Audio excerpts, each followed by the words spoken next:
C'est si bon de remettre notre âme à sa place, rappeler à nos émotions, nos sentiments charnels, que ce n'est pas eux qui dominent. Peu importe ce qu'on vit, ce qu'on traverse, tout dans ce monde va passer. Toutes les journées ont 24 heures, même les mauvaises. Mais Christ, qui est notre fondation, lui demeure. Sa présence est la même éternellement. Son amour qui nous poursuit est la même. Et c'est bon de sortir de cette notion du temps pour rentrer dans sa présence, pour rappeler à notre âme que le Seigneur est fidèle et que c'est lui qui dicte notre vie. Alléluia. Merci beaucoup Moïse, merci Annie. Merci à tous ces anges qui se joignent à nous, qui travaillent en douce, mais qui sont bien présents.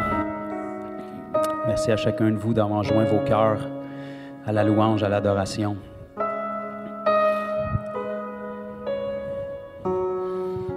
La louange d'une Église perce le trône de Dieu quand on la vit au quotidien. Ce n'est pas nos beaux mots, ce n'est pas nos belles voix qui ont le plus d'importance, mais quand on vit la parole, notre vie au quotidien porte notre louange. Et ça fait que quand on ouvre notre bouche, on perce le trône de la grâce très rapidement. Amen. Gloire au Seigneur. Toujours difficile de transitionner de ça. On ne voudrait pas sortir, mais les petits amis qui ont été patients, on inviterait tous les parents qui ont des enfants, vous pouvez les accompagner pour l'école des enfants en bas, faire les pipis, les remettre aux mains des professeurs en bas, des enseignants, qui vont les instruire dans les voies de Dieu, parce que si on ne le fait pas, le monde va se faire un plaisir de les instruire dans les voies du diable. Fait qu'on va essayer de contrecarrer ses plans. Et un petit détail, juste avant que j'oublie, tantôt, lorsque notre sœur Annie a fait la proposition pour de l'aide aux enfants en bas, juste vous dire que notre cœur ici, c'est jamais de surcharger personne. Fait que s'il y a des gens qui sont intéressés d'aider, juste vous mentionner qu'on ne veut pas mettre les gens plus qu'une fois par mois. Donc, ça ne vous ferait pas manquer les cultes là, semaine après semaine. C'est simplement de l'aide qu'on a besoin. Si tout le monde se met la main à la porte, bien, ça devient plus léger pour chacun. Amen. Donc, on va bientôt, par la grâce de Dieu, vous présenter nos invités de ce matin. Mais avant, on a le frère Mario Cyr et son épouse qui sont avec nous ce matin de Saint-Jérôme. C'est encore ça? Saint-Jérôme. Amen. Mais avant, je voudrais pas qu'on chante sur Jésus pendant 3 quarts d'heure, comment il est bon, extraordinaire, sans donner des témoignages sur qu'est-ce qu'il fait. Donc, rapidement, juste vous dire, la semaine dernière, on était, comme j'ai dit, au salon de Laval, au salon ésotérique de Laval, et comme à chaque fois, on a vu le Seigneur faire des belles choses. Mais je veux juste vous donner un petit témoignage cocasse de comment le Seigneur est... Je sais pas, des fois, on dirait qu'il pense qu'il est plus grand que nous autres, puis que c'est lui qui contrôle les affaires, puis dans le fond, je pense que c'est ça. On est bon pour y rappeler comment faire, mais je pense que si on le laisse faire, peut-être bien qu'il en sait plus que nous autres. Mais c'est ça, le samedi à Laval, c'est un assez gros salon, là, il devait y avoir 100-150 exposants. Et puis, il y a une église de Laval qui ont décidé de participer avec nous et puis de défrayer les coûts du salon avec leur église. Donc, ils sont venus participer. C'est un salon qui était quand même très coûteux. Donc, le pasteur, c'est un pasteur assez nouveau là, à l'Église. Il est venu participer au kiosque avec une sœur qui l'avait fait il y a 2-3 ans avec nous. Donc, c'est le fun. Quand le pasteur est impliqué, ça donne un bon modèle pour l'Église. Et puis, le samedi, il y a une dame qui est passée au kiosque. Et puis, elle avait des problèmes sévères de dos puis de hanche depuis, si je ne me trompe pas, 7 ans. Elle avait pas mal tout essayé, puis elle souffrait beaucoup. Puis, en dedans de 2-3 prières, elle a été complètement guérie, mais elle était vraiment sous le choc. Genre très explicite dans son envouement, très heureuse d'être guérie, c'est normal si ça fait longtemps que tu souffres, mais elle était tellement heureuse, elle n'en revenait juste pas, devant les yeux du pasteur de Laval qui était là c'était sa première fois, là, lui qui participait à ça. Et puis, en discutant, là, ils ont comme l'impression qu'elle puis le pasteur, il me semble qu'ils ont des airs familiers, on dirait qu'ils se connaissent, ils savent pas trop comment ça. Puis là, en jasant, ben là, le pasteur, il dit, ben moi, je suis de Laval, êtes-vous de Laval? Ben, elle dit, là, je demeure à Laval, mais à l'époque, j'étais à Gatineau. Le pasteur, il dit, ben moi aussi, j'étais à Gatineau pendant un bon moment. Puis là, ben dans quel coin tu restais? Ben je restais sur telle rue. Ben là, le pasteur, il dit, moi aussi, je restais sur telle rue. Ben là, à quelle adresse tu restais? Ben à telle adresse. Ben moi, j'étais ton voisin. Puis là... finalement, la femme a dit, hey, il y a un écureuil qui était rentré chez moi à un moment donné, puis un voisin qui était venu m'aider. C'était-tu toi? Mais elle dit, oui, c'était moi. Fait que, bon, c'est un drôle d'hasard, disons ça comme ça, mais là, ils ont bien connecté, puis elle a dit, ben là, il faut absolument qu'on puisse être capable de se reparler. Et puis, évidemment, le pasteur veut y témoigner davantage. Fait que nous, sur notre table, on mise vraiment pas sur la table, c'est vraiment que les gens expérimentent Dieu, mais il y a du matériel supplémentaire, des évangiles, des magazines, et puis on a un petit bac écrit « Parole de foi ». Fait que le concept, c'est un peu comme un biscuit chinois, sans le biscuit pas bon, puis les démons qui sont rattachés avec, puis c'est des paroles de Dieu qui sont là. Fait qu'il y a des versets bibliques pliés, puis des paroles de connaissance. Fait que c'est des petits papiers qu'on fait piger dans le bac. Fait que là, la femme a dit, bien, il faudrait absolument qu'on échange nos coordonnées. Fait que là, le pasteur, il pogne un papier, puis il écrit son numéro dessus, puis il donne le papier. Puis là, avant qu'elle parte avec, mon collègue, il dit, rouvre donc ton papier pour voir. Fait que là, elle rouvre son papier, puis c'est écrit, tu as mal au dos et aujourd'hui, le Seigneur te guérit. Elle dit, ben là, ça se peut pas.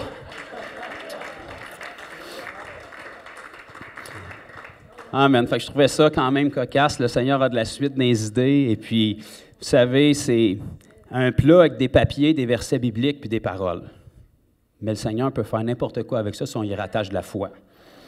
Donc, c'est soit bien des hasards qui a fait ça, si on veut être incrédule, parce qu'on peut tout le temps l'être. Dieu a dit que si tu vois un mort ressuscité, tu peux rester incrédule si tu veux. Donc, ou c'est soit un ange qui a décidé de mettre le petit papier là juste pour convaincre le cœur de la dame, et puis là, ils sont en contact, donc on prie que le Seigneur vraiment l'amène vers une repentance sincère et une conversion. Et puis tout ça est possible simplement parce qu'on était là. Fait qu'en étant là, on permet à Dieu de l'être aussi. Donc, amen.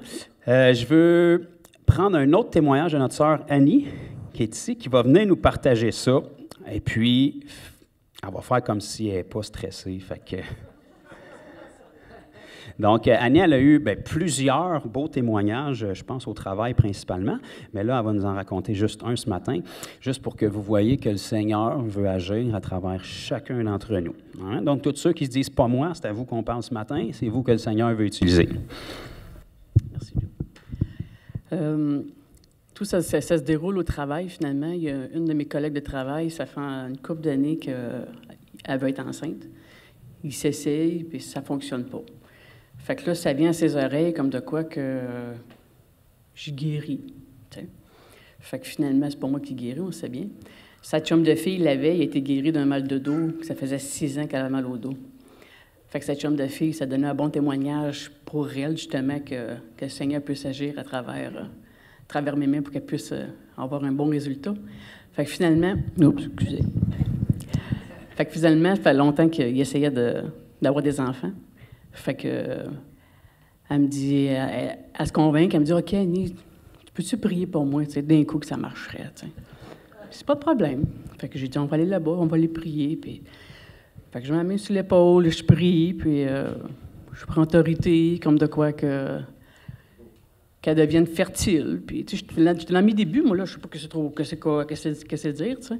Fait que finalement, elle ressent quelque chose au niveau du ventre. Et OK. Puis moi, j'ai eu une vision. Puis dans la vision, ça me dit, je vois l'image, ça me dit, il y a 2 enfants. Fait que là, je le regarde, j'ai dit, tu vas avoir 2 enfants. Puis là, j'ai dit d'autres choses, puis je m'en souviens pas. Fait que là, je suis restée bouche bée. Je vois, qu'est-ce que j'ai dit là, moi? Fait que ça reste comme ça, mais elle est comme toute euphorique parce qu'elle a senti quelque chose agir dans son ventre, tu sais. Fait que ça reste comme ça. Qu'est-ce que je savais pas dans ce mois-là? Ça a duré 3 mois, ces épisodes-là. Dans le premier mois, ces règles ils ont parti de 55 jours, ils ont descendu à 30 jours. Fait que, elle me dit ça, elle dit, mes règles ont changé, je suis rendue au 30e jour. All right, c'est good. J'ai dit, veux-tu qu'on prie encore pour que la guérison continue, puis tout. Elle dit, oui. Fait que je prie pour elle encore. Puis, entre-temps, elle me dit, mon médecin, elle m'a dit que j'avais le syndrome des ovaires polykystiques. Ça, c'est que tu as des règles, mais tu n'ovules pas. Fait que dans ce temps-là, tu ne peux pas avoir d'enfant, théoriquement. Fait que j'ai dit, est-ce que dans ta famille, il y a des gens qui ont eu des femmes qui ont eu de la difficulté à avoir des enfants ou qui ont pas été capables d'en avoir? Elle dit oui, il y en a qui sont stériles. Elle dit, ma mère, elle m'a eu, je suis là, tu sais, elle m'a eu, mais c'était difficile puis ça a été long. C'était sur le tard qu'elle se soit enceinte de elle. Fait que finalement, j'ai dit peut-être qu'il y a un lien générationnel. J'ai dit, si tu veux, avec mon conjoint, j'ai dit, on va prendre autorité sur l'esprit d'infertilité, puis ça va sûrement fonctionner, tu sais. Fait que, bref, elle se décide, elle vient chez moi. Moi puis Serge, mon conjoint, on prend autorité.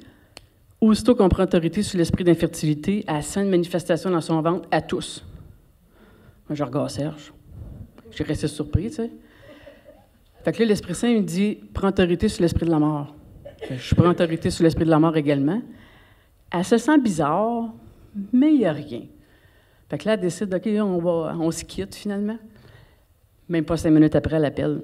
Annie, elle s'est sortie. C'est encore plus fort que le premier coup. Wow! Super! Puis là, pour savoir que finalement, 3 semaines plus tard, elle est en arrêt de travail parce qu'elle est enceinte.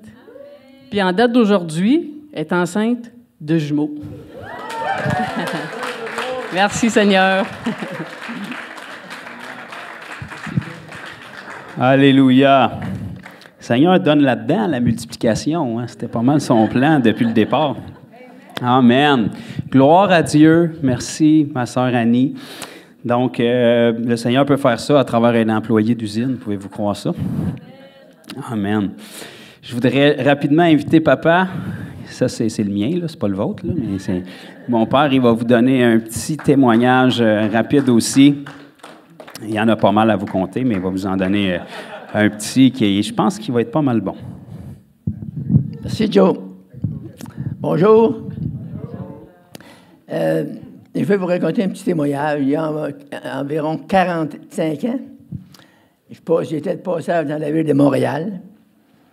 Et j'ai rencontré un pasteur que je connaissais bien, mais il m'a dit, viens, veux-tu apporter la parole, Bertrand? J'ai dit oui.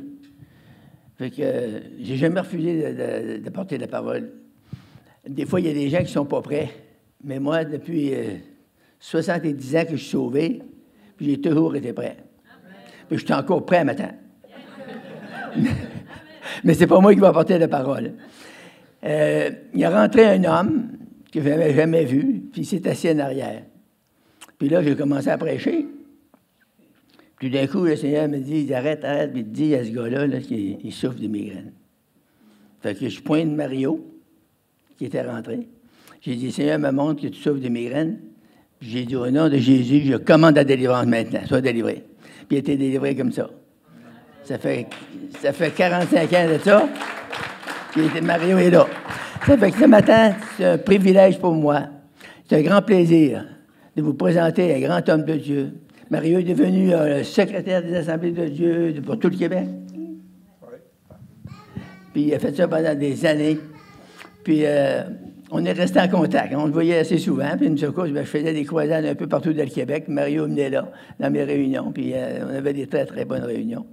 Puis là, il a marié cette belle madame-là qui travaille avec lui conjointement, tous deux dans le ministère prophétique. Il va vous le prouver ce matin. Fait que c'est un privilège, c'est une joie, c'est un bonheur pour moi de vous présenter l'homme de Dieu, un homme de foi et de puissance qui s'appelle M. Mario G, mesdames et messieurs.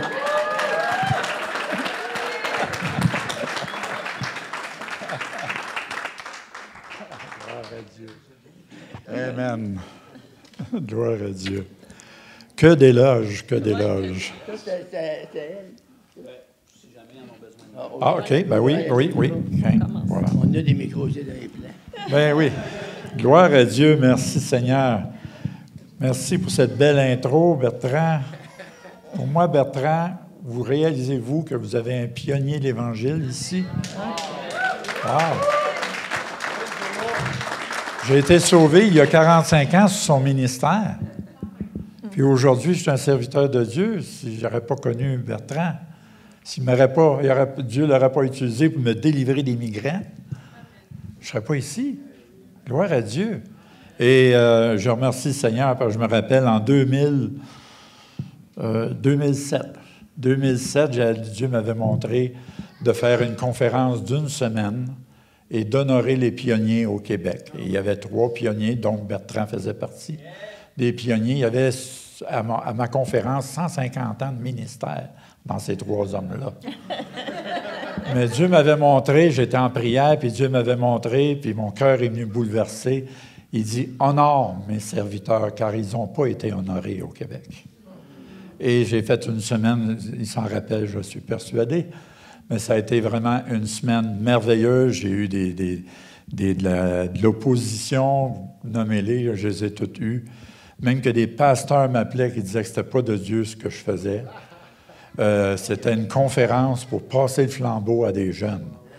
Et vraiment, puis 2 semaines avant que la conférence commence, j'avais juste 2 inscriptions.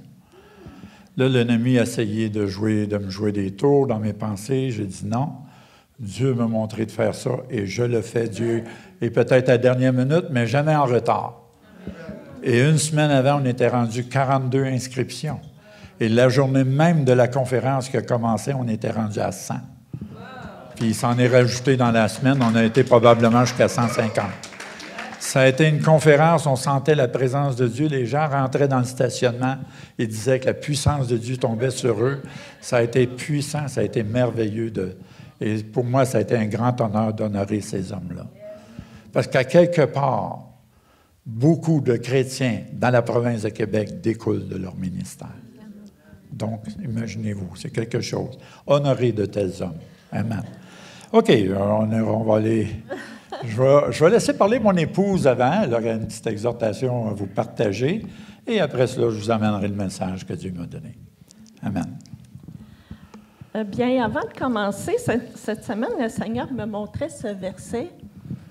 Et pour moi, ce verset-là devient un verset que Dieu voulant que je veux partager à travers les églises à chaque fois que nous visitons une église.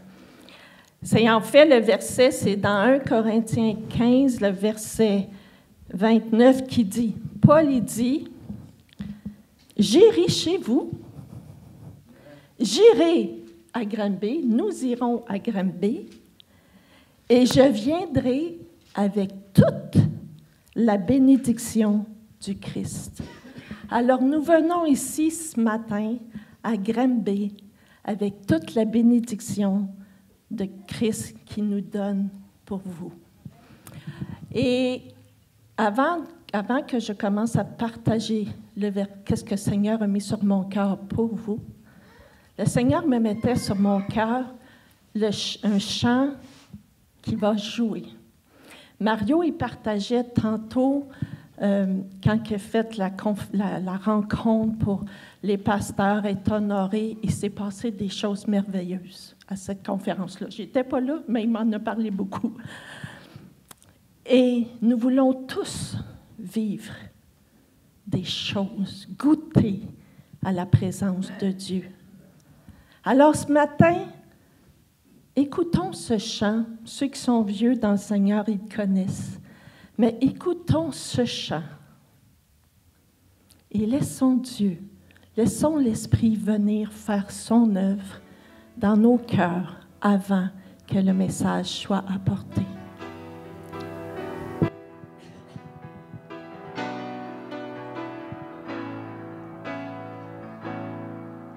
Que ces lieux soient visités par ta sainte présence. Que ces lieux soient balayés par le vent de ton esprit. Lève-toi de ton saint lieu et descends au milieu de nous. Pose sur nous des langues de feu. Verse ton onction sur nous. Que ces lieux soient visités par ta sainte présence. Que ces lieux soient balayés par le vent de ton esprit. Lève-toi de ton saint lieu et descends au milieu de nous. Pose sur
ton esprit dans ta gloire. Viens maintenant, unis-nous en cet instant, que ta vie jaillisse en abondance. Nous allons voir ta puissance.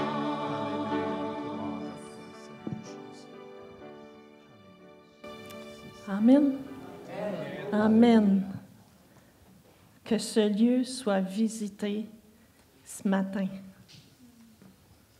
On n'est pas juste là ce matin pour faire du social et tout ça, mais nous voulons goûter à la présence de Dieu.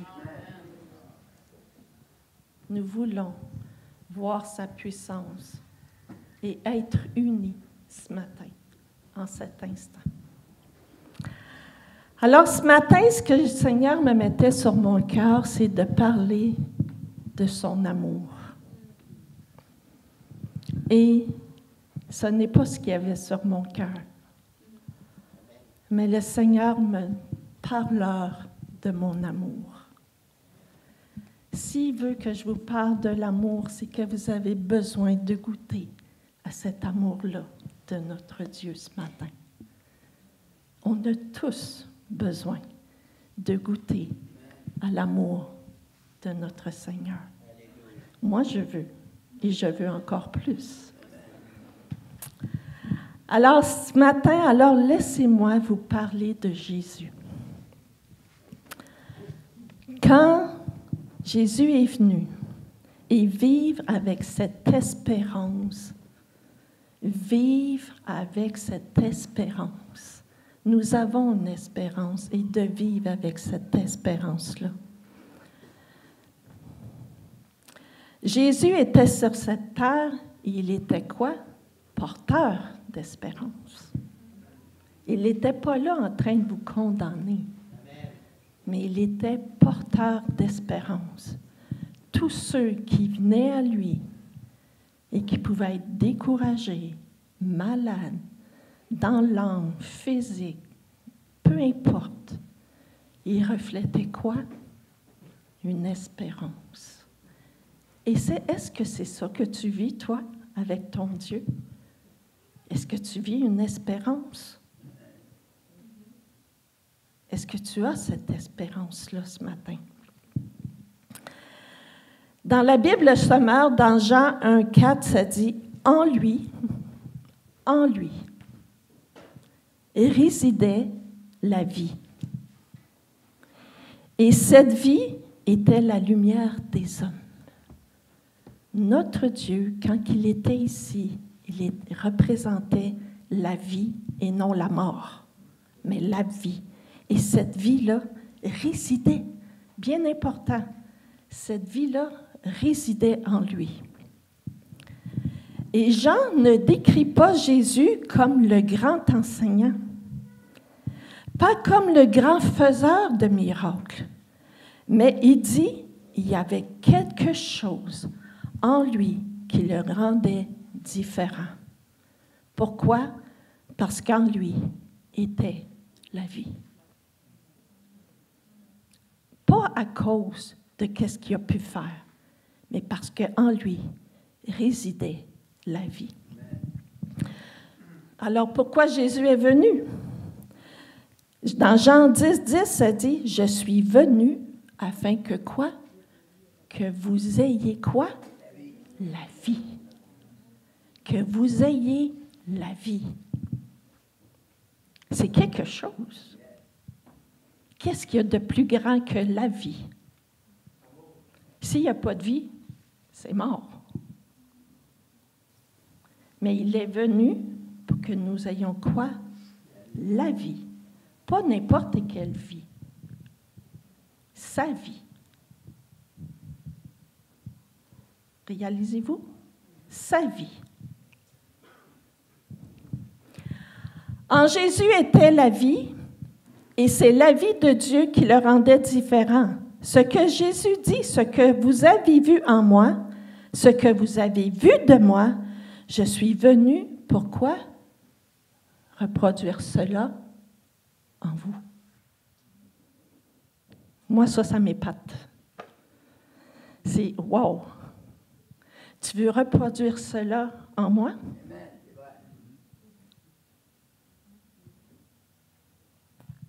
Quelle grâce! Quelle grâce! Le Seigneur, le seul Dieu, le seul, il veut reproduire ça en chacun de nous. Quel cadeau! Il n'y a pas de mots. Moi, je n'ai pas de mots pour décrire. Alors, commençons à vivre que la vie est en nous. En toi est la vie.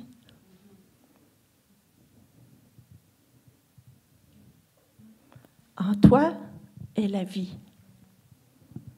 La vie de notre Seigneur Jésus-Christ est en toi. Est en toi. Est en toi. Est en toi.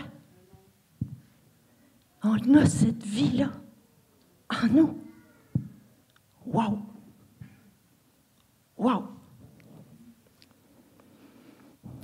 Alors, commençons à croire ce que Dieu croit à ton sujet. Parce que Dieu, s'il nous donne sa vie, il croit en toi. Il croit en toi. Mon Dieu croit en moi. Souvent, nous, on ne croit pas en nous. Moi, mais toi, Dieu, tu crois en moi?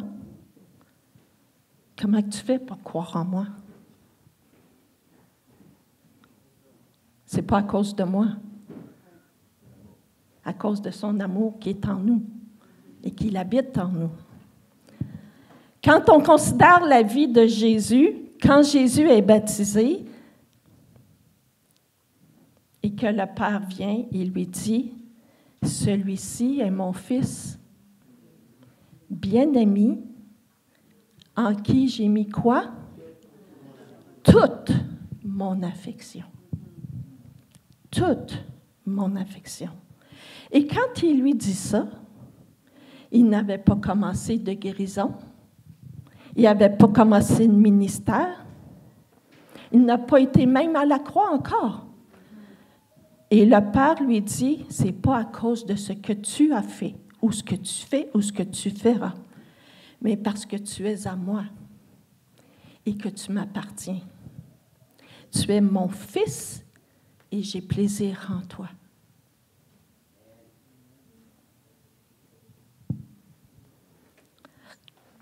Alors, ce matin, je ne sais pas ce que vous êtes ou ce que vous êtes dans votre vie. Je ne sais pas votre relation avec le Seigneur. Et je ne sais pas si vous avez même goûté à cette déclaration du Seigneur dans votre vie. Parce que vous pourriez être surpris combien de personnes n'ont pas goûté et vécu ça. Cette déclaration que Dieu te dit, mon fils, ma fille,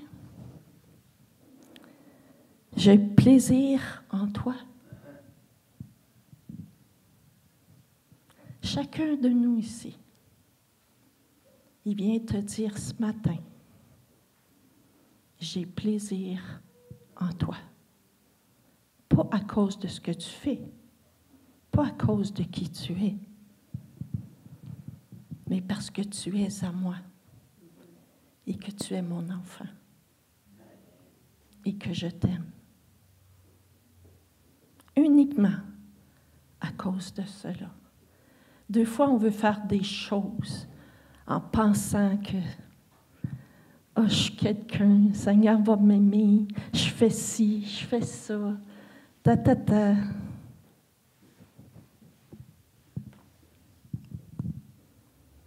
Même si tu fais rien, si tu as le Seigneur dans ton cœur, et que tu l'as accepté comme ton Sauveur et ton Seigneur, il va venir toujours te dire, mon fils, ma fille, tu as du prix à mes yeux. Tu as de la valeur à mes yeux parce que tu es mon enfant bien-aimé. Il n'y a pas de plus grand amour de se faire dire par le Dieu. On a chanté tantôt, tu es saint, tu es saint. Mais vient celui qui est saint ce matin te dire, je t'aime et tu m'appartiens. Tu m'appartiens. Il n'y a rien qui peut me séparer de mon amour envers toi. Absolument rien. Il n'y a rien. Nous, en tant qu'êtres humains, on peut séparer. Mais mon papa, jamais, jamais, jamais, jamais, il n'y a rien qui va me séparer de son amour. Parce qu'il est fidèle à sa promesse. Il est fidèle à sa parole. Et il est mort pour chacun de nous. Il n'y a rien qui peut effacer ça et remplacer ça. Cet amour-là qu'il a eu à la croix. Et s'il est ressuscité des morts et retourné auprès du Père, pourquoi? Parce qu'il nous attend. Et on va être avec lui dans l'éternité. Pour l'éternité. Et il n'y a rien qui peut détruire et effacer cela. Il n'y a pas de plus grand amour que l'amour de notre Dieu et qui vient te dire ce matin, je t'aime. Tel que tu es, je t'aime. N'essaie pas de te changer. C'est moi qui va te transformer. C'est pas toi. Ça ne marche pas. On l'essaye, je l'ai essayé, on l'a tout essayé. Est-ce que ça marche? Non. Mais quand mon papa vient, il vient me transformer. Il me rend comme le fils et la fille qu'il a créé avec chacun de nous. Il va le rendre semblable à lui et qu'on va être avec lui dans l'éternité. Alors, comme le Père aime Jésus, il l'aimait, il aime Jésus. Mais cet même amour-là, il nous aime. Alors le Père te dit, tu es à moi. Tu es à moi. Quand tu es enlevé des griffes de l'ennemi, que tu as accepté, Seigneur, tu es à lui. Tu es à lui. Il te dit, je t'aime et je prends plaisir en toi. Et si tu as cette vision-là de l'amour du Père dans ton cœur, si tu le goûtes, si tu le vis, c'est un verset qui me parle dernièrement. Mais si tu as cette vision-là et que tu goûtes à ça, tu vas pouvoir dire comme Paul a dit, c'est pas à cause de mon travail, mais c'est l'amour de Dieu qui agit en moi et qui me pousse à agir. Parce que c'est son amour. Je goûte à son amour et parce que je l'aime, ça va me pousser à agir pour lui. C'est la même chose qu'avec ton conjoint. Tu l'aimes, ça te pousse à agir par amour envers lui. Mais c'est la même chose avec notre Seigneur. Que l'amour de Dieu, ça soit son amour qui vous pousse à agir pour lui et avec lui. Amen. Amen.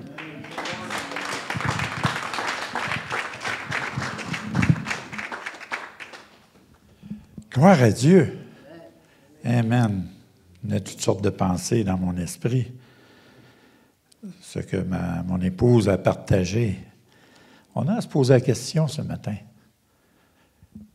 Quand on fait l'œuvre de Dieu, est-ce qu'on le fait par devoir parce qu'on est des enfants de Dieu ou on le fait par amour? Parce qu'il nous a aimés le premier.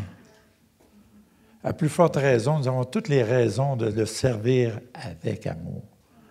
Parce qu'il nous aime et nous sommes supposés de l'aimer.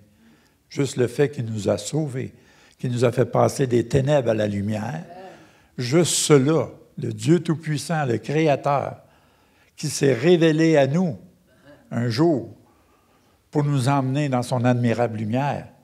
Gloire à Dieu, merci Seigneur. Quel beau salut, n'est-ce pas? Et nous devons être reconnaissants envers Dieu par rapport à notre salut. J'aurais jamais cru, moi, qu'à l'âge de 23 ans, j'aurais accepté le Seigneur dans ma vie. Et j'avais quelqu'un qui me parlait du Seigneur, puis il était tannant. Il était fatigant. À un moment donné, parfois, j'avais le goût de l'étriper. Mais il a été persévérant. Ça y a pris 3 mois avant de me convaincre. Puis je travaillais tous les jours avec lui. Ça y a pris 3 mois. Mais en réalité, ce n'est pas lui qui m'a convaincu. C'est le Saint-Esprit qui m'a convaincu. Il m'avait juste donné un petit Nouveau Testament de Gédéon, tout petit et de misère à lire. Et dans une semaine, seulement qu'à mon travail, j'ai lu le Nouveau Testament au complet. J'étais plus capable d'arrêter de lire. La soif grandissait en moi et la parole de Dieu m'a convaincu de péché, de justice et de jugement.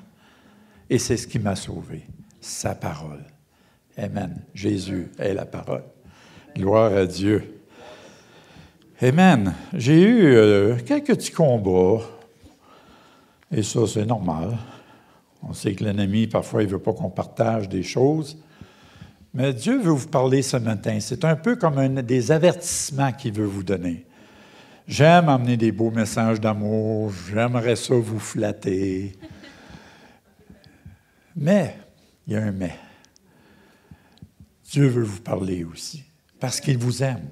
Parce qu'il nous aime, il veut nous parler. Et je crois aussi qu'on doit réaliser une chose, bien-aimés. On ne peut pas demeurer non plus toujours des enfants. À un moment donné, la croissance doit être là. Et dans la croissance, parfois, ce n'est pas toujours agréable. On appelle ça souvent dans le monde naturel des douleurs de croissance. Et souvent, quand on est enfant, on est bébé, puis qu'on devient adolescent, c'est plus la même nourriture que tu manges, et c'est plus les mêmes choses que tu fais, et tu fais face à des responsabilités en vieillissant, naturellement. Spirituellement, c'est la même chose. Tu ne peux pas être toujours à la bouteille au lait, à la bouche, la bouteille de lait à la bouche. À un moment donné, il faut que tu manges de la nourriture solide pour que tu deviennes solide, mature, pour continuer à servir le Seigneur.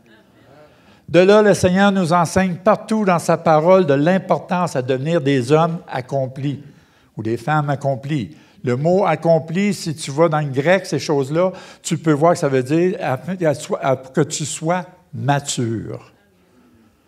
Dieu veut qu'on grandisse puis qu'on mûrisse dans ses voies. Il est notre Père. Et j'ai aimé lorsque mon épouse a partagé par rapport à l'amour du Père. Et ça m'a ramené 35 ans en arrière, 38 ans en arrière. Parce que j'ai grandi sans père, sans mère. J'ai été dans 8 familles d'accueil différentes. Donc, je ne savais pas c'était quoi l'amour d'un père. Et lorsque je voyais les gens dans l'Église dire « Papa céleste »,« Papa d'amour », ces choses-là, je n'étais pas capable de le faire. J'essayais, puis je n'étais pas capable. Je n'arrivais pas à le faire. Je dis « Comment ça se fait, Seigneur, qu'ils font ça, puis moi, je ne suis pas capable? » Et le Seigneur m'a fait réaliser, c'est parce que tu n'as pas eu l'amour d'un père. Mais moi, je suis ton père. Mais j'ai dit, ouais, oui, OK, correct. Mais j'ai besoin que tu me fasses vivre l'amour du Père.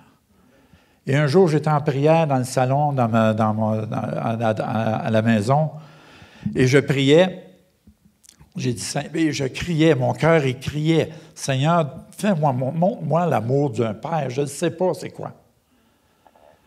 Et soudainement, j'ai eu une vision qui était tellement tangible. J'ai vu Dieu le Père assis dans une chaise berçante. Il se berçait. Puis là, il m'a tendu les mains et il m'a dit, viens vers moi. Et dans la vision, j'allais vers lui, il m'a pris par les épaules, il m'a assis sur ses genoux, il a mis sa main sur ma tête et il a collé ma tête sur sa poitrine. Je n'ai jamais ressenti un amour comme ça. C'était ma première expérience d'un amour de père. Et pas n'importe quel père, un père qui ne me décevra jamais. Il n'est pas un père manquant, il est constamment parmi nous. Il est un père qui pourvoit nos besoins, un père qui répond à nos besoins, un père qui connaît nos cœurs et qui va toujours répondre à nos prières et à nos supplications. Et j'en suis témoin, en 45 ans, j'ai vu tellement l'amour du Père se manifester en moi, même quand des fois je disais, « Seigneur, je ne le mérite pas. » Et le Seigneur me disait, « C'est juste parce que je t'aime. » Souvent, Dieu va nous bénir, puis on le sait, on est conscient qu'on ne le mérite pas parce qu'on sait que notre conduite n'est pas toujours pure. Et à cause de cela, souvent, on se sent mal, on se sent coupable devant le Seigneur parce que notre conduite n'est pas pure. Mais le Seigneur vient à toi et il te dit, « C'est vrai, tu as raison, tu n'es pas pur. C'est vrai que tu as raison, tu ne mérites pas. » Mais c'est juste parce que je t'aime. Le Seigneur ne nous aime pas par rapport à ce qu'on fait. Il nous aime simplement parce que nous lui appartenons. Nous sommes ses enfants. Il désire nous bénir. Donc, je vais essayer d'emmener ce que je veux vous partager. Souvent, ça prend des directions différentes. Quand tu laisses le Saint-Esprit agir, je dis toujours, Seigneur, tu dis dans ta parole, et c'est une promesse que je prends, que j'agrippe, ouvre ta bouche et je la remplirai. Tu fais confiance à Dieu, puis Dieu va remplir ta bouche. Amen. Gloire à Dieu. Fait que s'il y en a ici qui sont supposés d'apporter la parole, d'enseigner, puis qui disent, je ne suis pas capable, je ne suis pas appelé. Non, non, non. Avec Dieu, tout est possible. Amen. OK, je veux vous emmener à un verset que vous connaissez tous. C'est dans 2 Corinthiens, le chapitre 5, le verset 17. Vous le connaissez tous. Mais c'est important qu'on prenne le temps de le lire.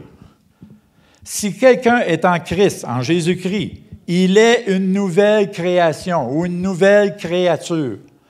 Nous avons besoin de réaliser, bien-aimés, que nous ne sommes plus cette vieille nature-là.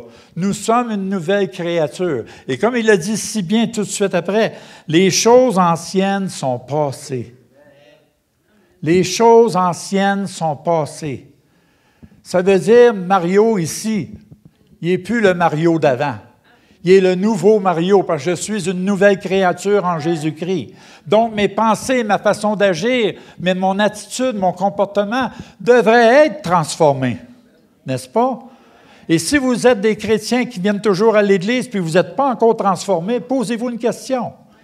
Allez au pied de la croix. Allez au pied de la croix et dire, Seigneur, je veux une vraie conversion dans ma vie. Parce qu'il y en a qui se disent, moi je suis chrétien, j'ai accepté le Seigneur, on m'a fait la prière de repentance. Puis c'est correct, je fais partie d'un groupe. Non, ça arrive ça, qu'il y en a comme ça. Et tu as besoin de vivre une expérience divine avec Dieu pour te prouver et mettre le sceau que tu es vraiment une nouvelle créature en Jésus-Christ. Amen.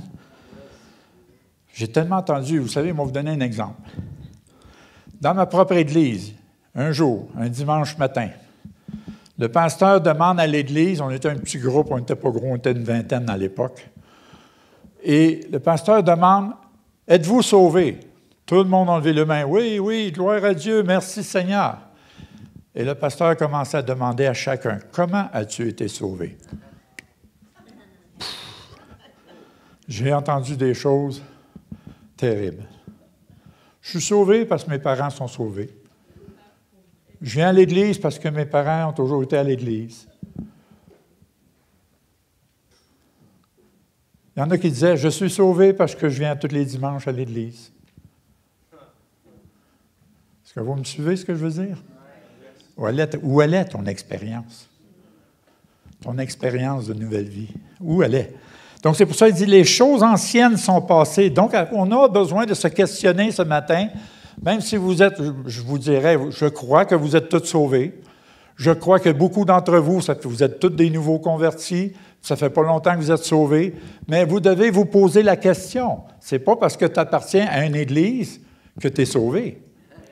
Tu es sauvé par rapport à ta relation avec Dieu, par rapport à ta repentance, en confessant tes péchés et en reconnaissant que Jésus est mort sur la croix pour tes péchés, qu'il est ressuscité afin que tu aies la vie en abondance. Amen.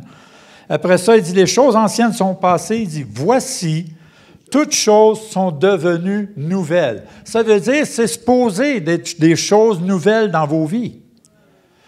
Votre caractère, votre attitude, vos manies de faire, quoi que ce soit, oui, on a tous des habitudes, ces choses-là, je comprends ça. Et on est tous différents.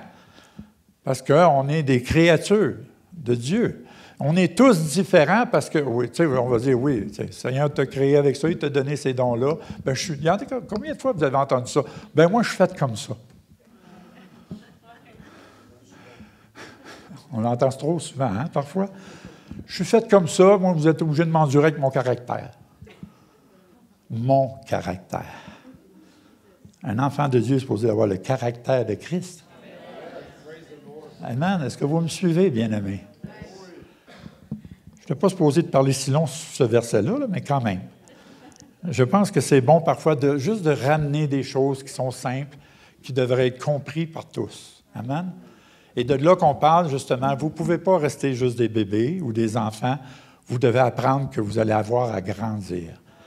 Et je crois que le Seigneur veut vous dire ce matin, vous êtes rendu à passer à une autre étape, à un autre niveau dans votre vie spirituelle. Parce qu'il y a des choses qui s'en viennent. Vous savez tous comme moi, je n'ai pas besoin de vous dire, vous enseigner là-dessus. Vous voyez ce qui se passe dans le monde. On voit que toutes les choses se mettent en place pour la fin des temps. Et nous devons être prêts. Et pour être prêt, il faut que tu avances étape par étape. Il faut que tu franchisses les étapes qui sont en avant de toi. Amen. Même si parfois, ça ne te tente pas. Quand tu es adolescent, il y a bien des affaires qui ne te tentent pas. Puis bien souvent, tu deviens rebelle. Et dans l'Église, souvent, on passe d'enfant à adolescence. Et souvent, quand l'Église passe à l'adolescence, ouf, il commence à avoir des contrariétés, puis de l'opposition, puis des mécontentements, ces choses-là. Notre attitude va déterminer notre attitude. Amen. N'oublions pas ça. Je veux que vous tourniez avec moi dans Philippiens, le chapitre 2, à partir du verset 12. J'ai juste un verset, surtout, que j'ai à cœur de vous partager, mais je veux lire les versets avant, parce que c'est toujours bon de rentrer dans le contexte, ces choses-là. Philippiens, le chapitre 2, le verset 12. Le titre de mon message, si vous voulez un titre, c'est « Faites toutes choses sans murmure ni hésitation ». Je vais vous parler pourquoi je vous donne ce titre-là. Il est marqué justement dans le verset 14. On va commencer au verset 12 qui nous dit « Ainsi, mes bien-aimés, comme vous avez toujours obéi ». Et dans d'autres versions, c'est « Ainsi, mes bien-aimés, obéissez comme vous le faites, vous l'avez toujours fait ». Donc ici, il nous recommande, il dit que « Comme vous avez toujours obéi ». J'espère que c'est votre cas. Il dit « Mettez en œuvre votre salut » ou bien « Travaillez à votre salut ». Le salut n'est pas, vous ne devez pas avoir votre pensée que c'est acquis. Vous devez travailler pour. Sinon, s'il serait acquis, il ne nous aurait pas dit de travailler à notre salut. Travailler à notre salut, ça veut dire qu'il faut que tu mettes à l'œuvre ce que Dieu t'a donné. Cette nouvelle vie qui est en toi doit être à l'œuvre.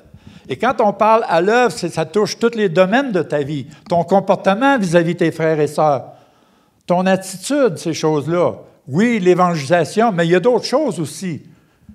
Tout ce qui concerne la vie chrétienne. Est-ce que vous me suivez? Tout ce qui est de la vie chrétienne, vous devez travailler à cela. Parce que ton salut en dépend. Ton salut en dépend de ton attitude, ton comportement que tu vas avoir. Toute ta vie chrétienne, ça va te suivre. Et tu vas avoir à travailler à ton salut continuellement, constamment jusqu'à son retour. Amen? Vous êtes tranquille. C'est bon signe. Ça veut dire que vous êtes à l'écoute. Je l'espère.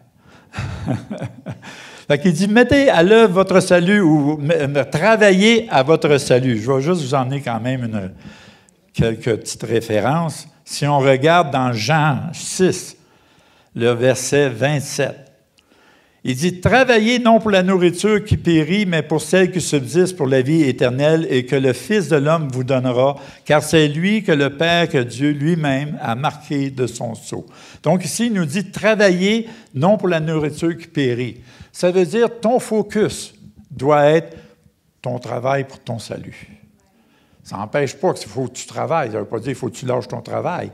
Moi, j'ai connu des gens dans les débuts de ma vie chrétienne, quand il dit celui qui va laisser sa femme, ses enfants, ces affaires-là pour le suivre, puis j'ai vu quelqu'un le faire littéralement. J'ai dit non, là, franchement, là, ça ne marche pas, là.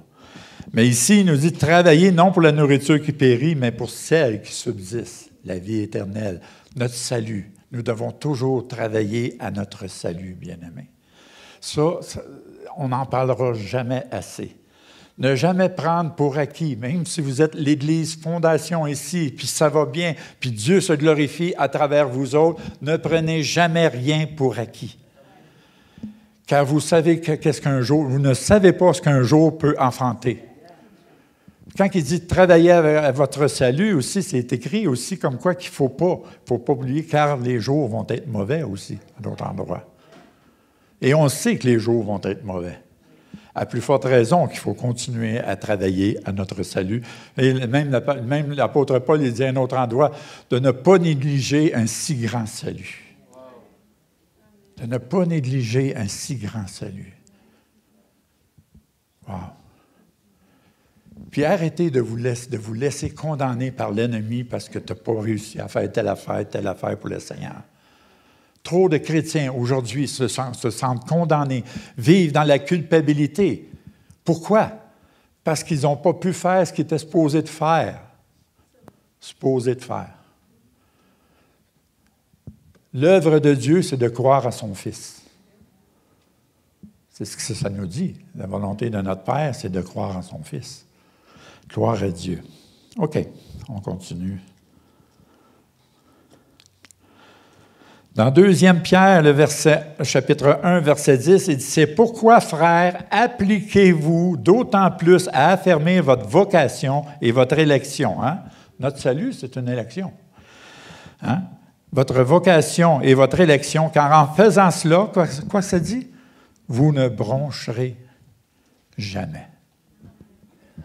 Donc, il y a un avertissement que le Seigneur nous dit ici, que quand tu travailles à ton salut, ça va te permettre de ne pas broncher.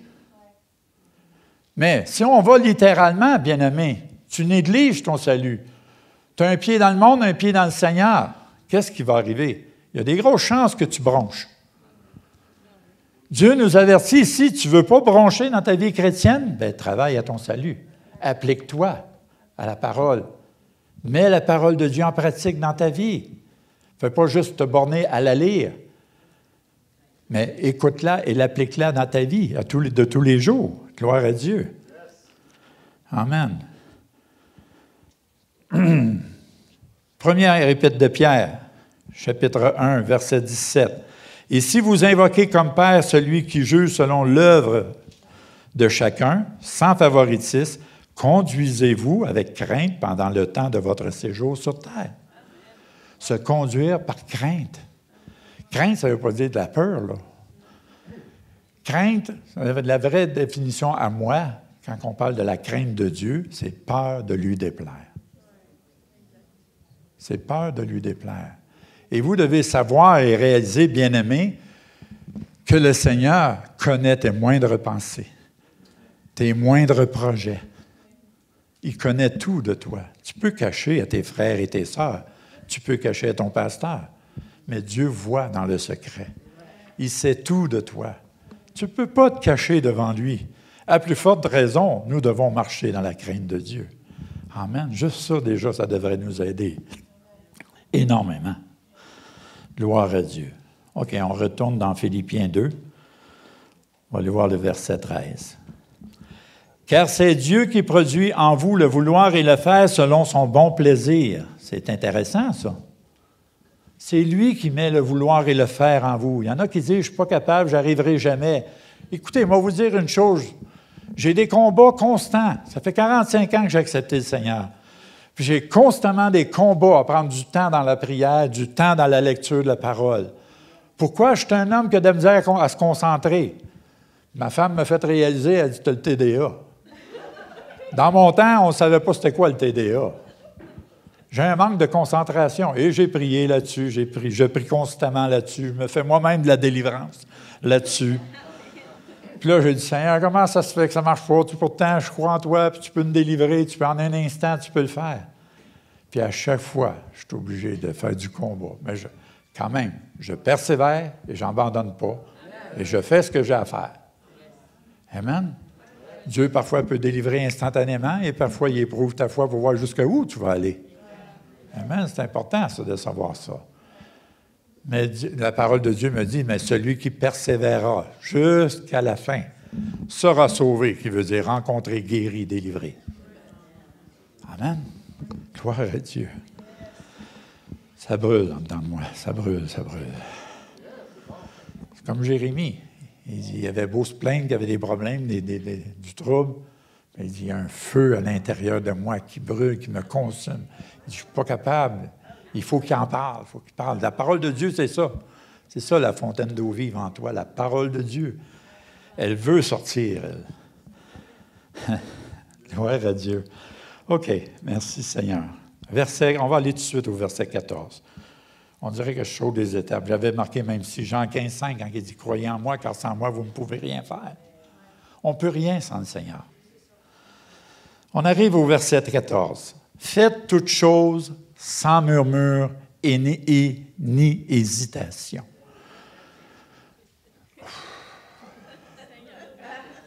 Ça, c'est pas facile. C'est vraiment pas facile. On pense qu'on l'a l'affaire parfois, puis à un moment donné, on s'aperçoit qu'on murmure, qu'on chiale. Et la version Mario 2.2, je dirais, « Faites toutes choses sans chioler. » Faites toutes choses sans chioler. Et combien de fois qu'on chiale? On chiale parfois parce que le pasteur ne vous a pas donné la main le matin. On chiale parce qu'il fait trop chaud, fait trop fret, trop d'éclairage. Le son est trop fort. Ça sonne la canne. La louange, ça me pète dans les oreilles. On chiale. Mon frère qui est à côté de moi, il m'agace. Il m'énerve. Est-ce que vous me suivez? Amen. Et malheureusement, ce que je trouve triste, que bien souvent aujourd'hui, avec les médias, les réseaux sociaux, l'ennemi se réjouit tellement avec ça. Je n'ai jamais vu autant de chrétiens juger, médire, critiquer. Tu vois tout ça sur les réseaux sociaux. Pensez-y comme il faut. Examinez vous-même. La parole de Dieu nous dit de s'examiner soi-même. Je ne suis pas en train de parler que je compte les réseaux sociaux. C'est un outil merveilleux pour l'évangélisation, un outil merveilleux pour le salut, mais peut être un outil destructeur pour le peuple de Dieu. Pour le peuple de Dieu. Comment utilisons-nous cet outil? C'est important de réaliser cela. Quand il dit aussi « Faites toutes choses sans murmure ni hésitation », vous savez, l'apôtre Paul, il y avait toutes les raisons de dire ça aussi. Je vais vous expliquer, moi, vous donner un témoignage par rapport à ce verset-là. Un jour, j'étais en Ontario, chez un couple chrétien, des amis. Puis il avait reçu un couple qui était missionnaire d'Haïti, qui était là. Et pendant qu'on partageait dans le salon, on a fait un temps de louange, on s'échangeait la parole, ces choses-là. Le Saint-Esprit me dit, je veux que tu héberges cette famille-là. Un couple avec 5 enfants. J'étais dans un petit 4,5, tout petit, des petites pièces. Puis, on le savait, moi et mon épouse, on savait que c'était vraiment le Seigneur qui nous le montrait. Donc, j'ai dit au couple, parce qu'il s'en venait au Québec pour une période, pour ramasser des fonds, faire le tour des églises, tout cela. Puis le Seigneur, il dit, prends-la à ta charge. OK. J'étais en plus sur le chômage. Tout ce qu'il fallait pour critiquer, pour chialer. Ça, c'est rien. J'arrive, là. Donc, je leur dis ça. Ils étaient tous emballés, ils étaient contents. Donc, ils sont venus chez moi avec les enfants. Ça l'a demandé pas mal de faire mourir ma chair, je l'avoue.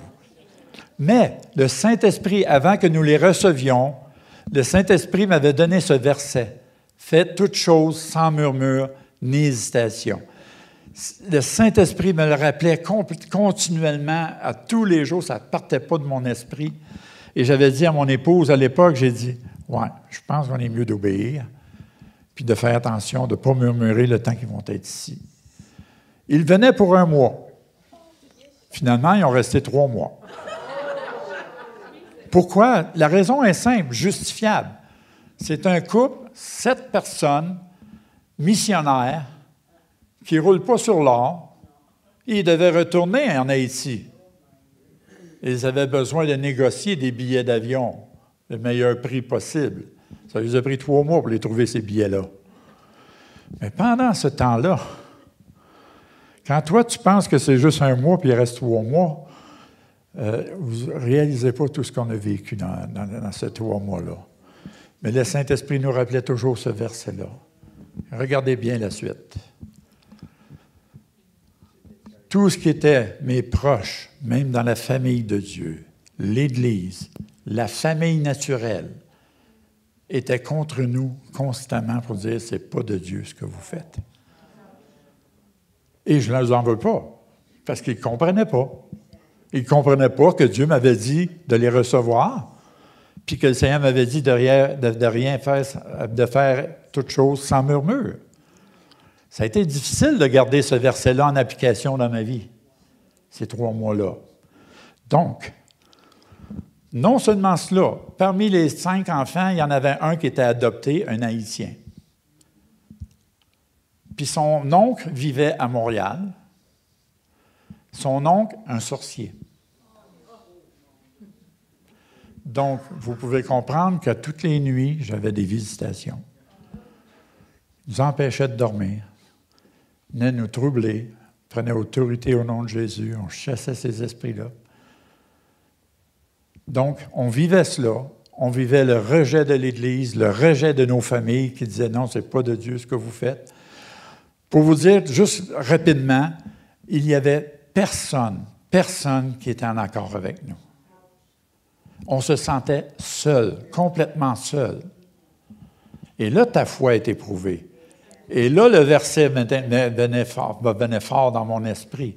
Seigneur, tu vois tout ce qui se passe. Mais parce que tu me dis de ne pas murmurer, je ne murmurerai pas. Seigneur, je vais te faire confiance, je m'en remets à toi, puis je te prie de bénir tous ceux qui sont contre nous. Même ma belle-mère m'a appelé, puis elle chiolait après moi, ces choses-là, juste pour faire, quand même. C'est juste pour vous dire, ça a duré 3 mois, ça. Après 3 mois, j'avais hâte que ça arrête, là. Finalement, ils ont trouvé des billets. J'étais content, c'est vrai. J'étais content, mais je disais à mon cœur, merci Seigneur, parce que tu m'as donné la force, le courage, l'hardiesse de rien faire sans murmure. De faire toute chose, je veux dire, sans murmure. Donc, lorsqu'ils sont partis, ça n'a pas fini là. Là, il y en a des fois qui me disaient, « Hein, tu l'avais dit, hein, c'était pas de Dieu, ça. » Et j'étais obligé de leur dire, « Voici ce que le Seigneur me dit. » Le Seigneur me dit, « Faites toute chose sans murmure ni hésitation. Qu'importe ce que vous pouvez penser de moi, qu'importe ce que vous pouvez dire, je m'appuie sur ce que Dieu me dit dans sa parole. » C'est un témoignage que je vous fais, mais il y a toutes sortes de choses que vous pouvez vivre, des expériences similaires. Et c'est ça l'affaire, comme je vous disais tantôt, vous êtes rendu à un point que vous allez changer de niveau, d'étape. Et si vous arrivez à ce point-là de changer de niveau et d'étape, l'ennemi le sait, puis il vous attend dans le coin. Et vous allez avoir besoin d'être vigilant, de faire attention et d'être sensible à l'esprit, parce qu'ici, il vous donne sa parole pour faire attention. Prenez note. Prenez note. C'est pour votre bien. Amen. Gloire à Dieu. Merci Seigneur. Donc, quelques semaines après ça passé, on reçoit des invités à l'Église. Un couple d'Ontario, justement le couple qu'on avait été. Et ils ne savaient pas que le 3 mois que j'avais vécu. Donc, ils font le ministère, comme d'habitude, ils apportent la parole, tout ça, ils font un appel en avant. Puis là, à un moment donné, ils disent « Mario, Linda, venez en avant. » Donc, on va en avant, tout ça. Et elle commence à prier pour nous. Elle dit « Voici ce que le Seigneur me montre. Dieu me montre un livre ouvert, et je vois sa main prendre la page et la tourner. Et là, c'était une page blanche. Et elle a dit, le Seigneur me dit de vous dire, parce que vous avez passé le test, voici ma rétribution va venir sur vous. Alléluia. Alléluia. Gloire à Dieu. Et à partir de ce moment-là, Dieu a fait des grandes choses dans notre vie, dans le ministère, ces choses-là. C'est fou comment est-ce que Dieu a ouvert des portes pour le ministère. Ça fait déjà 3 voyages qu'on fait à travers le Canada. On vient d'arriver de là. On est arrivé à fin mai, début juin. Nous avons été à travers le Canada. Je vais vous faire une histoire vite là-dessus.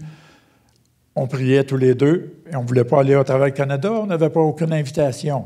Parce qu'au début, j'avais comme à cœur d'y aller, mais il n'y avait rien qui rentrait. Et le Saint-Esprit nous a parlé à tous les deux lorsqu'on était en prière. Il dit, allez à la conférence qu'il y a à Regina. Il dit, je veux que vous soyez là. Allez-y par la foi, je vais vous ouvrir des portes. Donc, nous sommes allés par la foi, s'attendant à Dieu. On n'a pas fait de téléphone, rien. On était à la conférence. Une super belle conférence qu'on a eue, premièrement. Et de là, beaucoup de pasteurs m'ont vu, ils m'ont reconnu et ont commencé à venir. Hey, je veux que tu viennes à mon église, es-tu libre, tu peux-tu venir? Et notre agenda s'est fait pendant tout ce voyage-là. Et même à un tel point qu'ils veulent tous me revoir l'année prochaine. Donc, on retourne au Canada, à travers le Canada, l'année prochaine encore. Dieu a ouvert des portes. Voyez-vous, quand tu fais confiance à Dieu, Dieu agit. C'est pas ça qu'il dit dans sa parole. Mets en lui ta confiance et il agira. Gloire à Dieu. Merci Seigneur. Dieu est merveilleux. Et vous voyez-vous, qu'est-ce que ça me fait rappeler, ce témoignage-là? C'est que Dieu veut nous montrer. Vous êtes le sel de la terre. Nous sommes la lumière. Et notre lumière est supposée de briller dans les ténèbres. Notre lumière est supposée de briller. Ça veut dire que nous sommes supposés d'être un témoignage partout où nous sommes. Même si vous faites l'œuvre de Dieu, ce n'est pas juste ça, l'œuvre de Dieu. L'œuvre de Dieu, c'est ton quotidien de tous les jours. Que ce soit ton travail, ta famille, ta relation avec ton épouse, ton époux, ces choses-là. Tout cela fait partie de ce que Dieu nous demande, d'accomplir sa parole et de faire aussi toutes choses sans murmure ni hésitation. Si Dieu m'a montré ce passage-là pour faire vivre cette expérience-là, je vais vous dire une chose, ça a changé complètement ma vie à ce niveau-là aussi. Parce que je l'ai vraiment fait sans murmure et ça me fait réfléchir à chaque fois. Je vois des choses aujourd'hui dans les églises qui ne me plaisent pas toujours. Je fais face aux murmures et ça m'arrive que je m'échappe. On est des natures humaines et ça peut arriver qu'on peut tomber. Mais on a un avocat auprès du Père Jésus-Christ le juste. On a juste à confesser nos péchés, nos manquements, nos faiblesses. Et il nous tend sa main, il nous relève, il nous pardonne. Il dit, ouais, continue, mon enfant. Amen. N'est-ce pas merveilleux d'avoir un Dieu comme cela? C'est un papa merveilleux que j'ai. Il est toujours là. Gloire à Dieu. Mais il dit ici une chose par après au verset 15. Il dit, faites toutes choses sans murmure ni hésitation. Pourquoi? Afin que vous soyez irréprochables et purs. Donc, si on va littéralement, bien-aimés, si vous murmurez, vous chiolez tout le temps, bien, vous êtes loin d'être irréprochable puis vous êtes loin d'être peu. Si on va littéralement, c'est ça que ça veut dire. Donc ici, il nous avertit de l'importance d'appliquer la parole. Si on dit on croit au Seigneur Jésus, ça veut dire qu'on est supposé croire à sa parole. Si on croit à sa parole, ça veut dire qu'on est supposé de l'appliquer dans nos vies. Quand on n'applique pas la parole, on est en train de dire, Seigneur, je ne crois pas en toi. Allô? Comme je dis souvent, si vous n'êtes pas capable de dire Amen, dites ouch. Il dit, afin que vous soyez irréprochables et purs, des enfants de Dieu, c'est ça, purs, des enfants de Dieu irréprochables au milieu d'une génération perverse et corrompue. parmi lesquels vous brillez comme des flambeaux dans le monde. Tu ne brilles pas seulement quand tu fais l'œuvre. Tu dois briller par ta présence, par ton attitude, ton comportement. La lumière qui est en toi doit se refléter de toi. Et pour qu'elle se reflète de toi, ça veut dire toi, tasse-toi, puis laisse le Seigneur agir.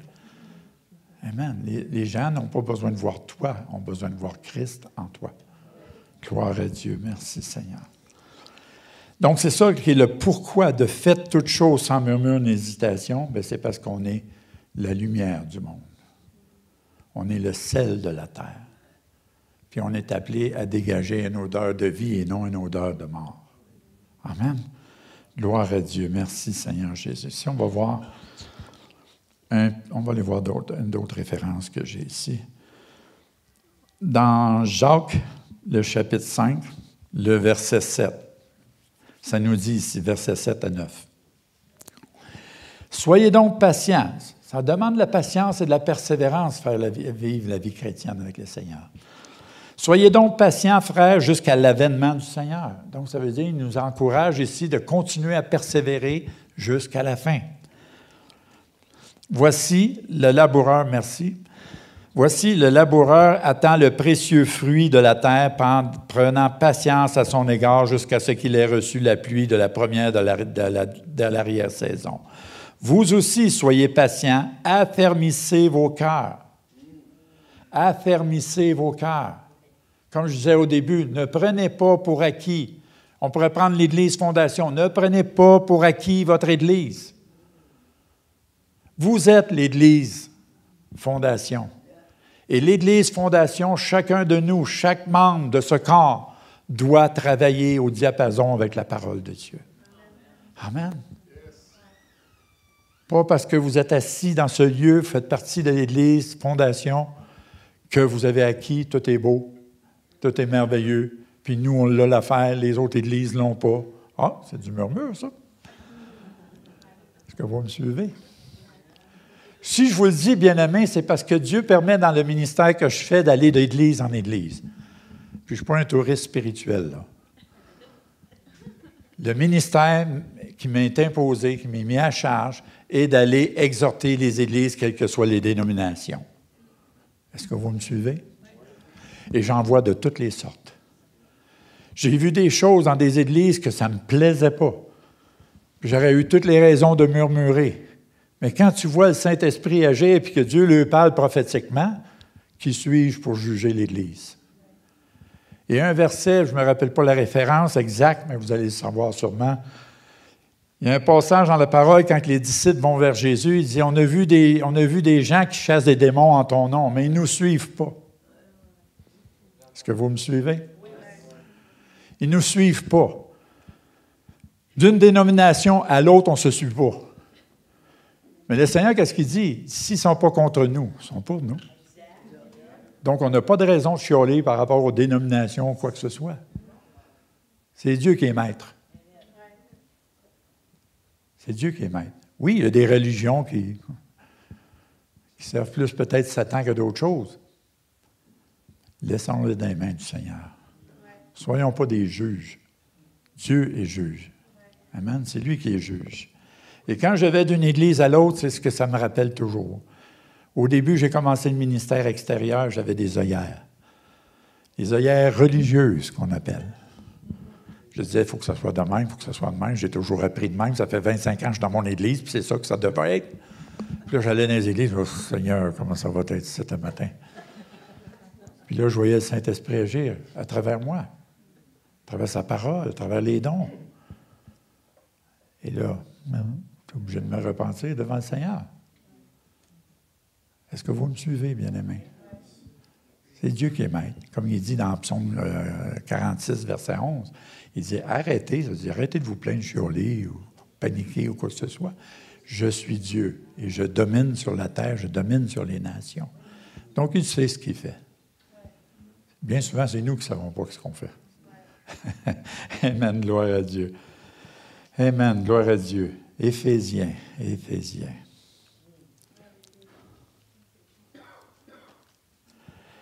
Éphésiens, chapitre 5.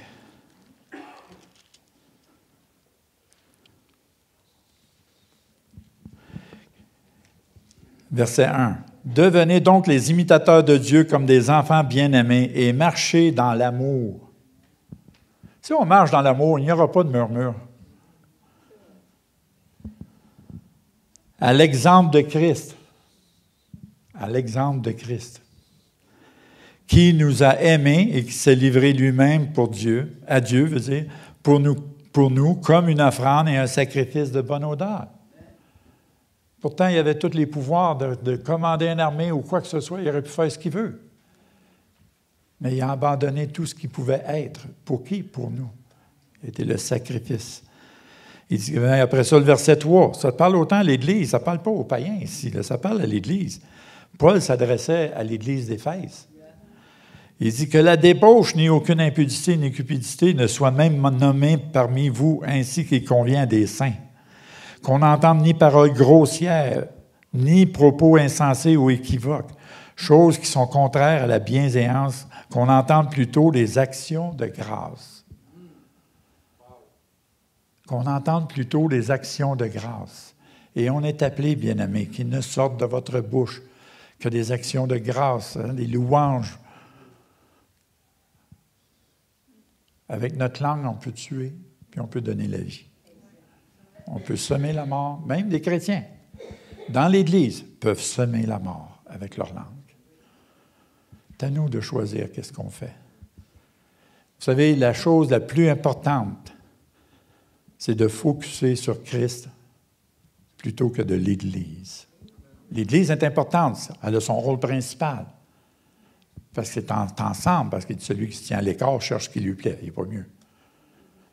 On a besoin d'être ensemble, une famille ensemble, alors qu'il est doublé frères de demeurer ensemble.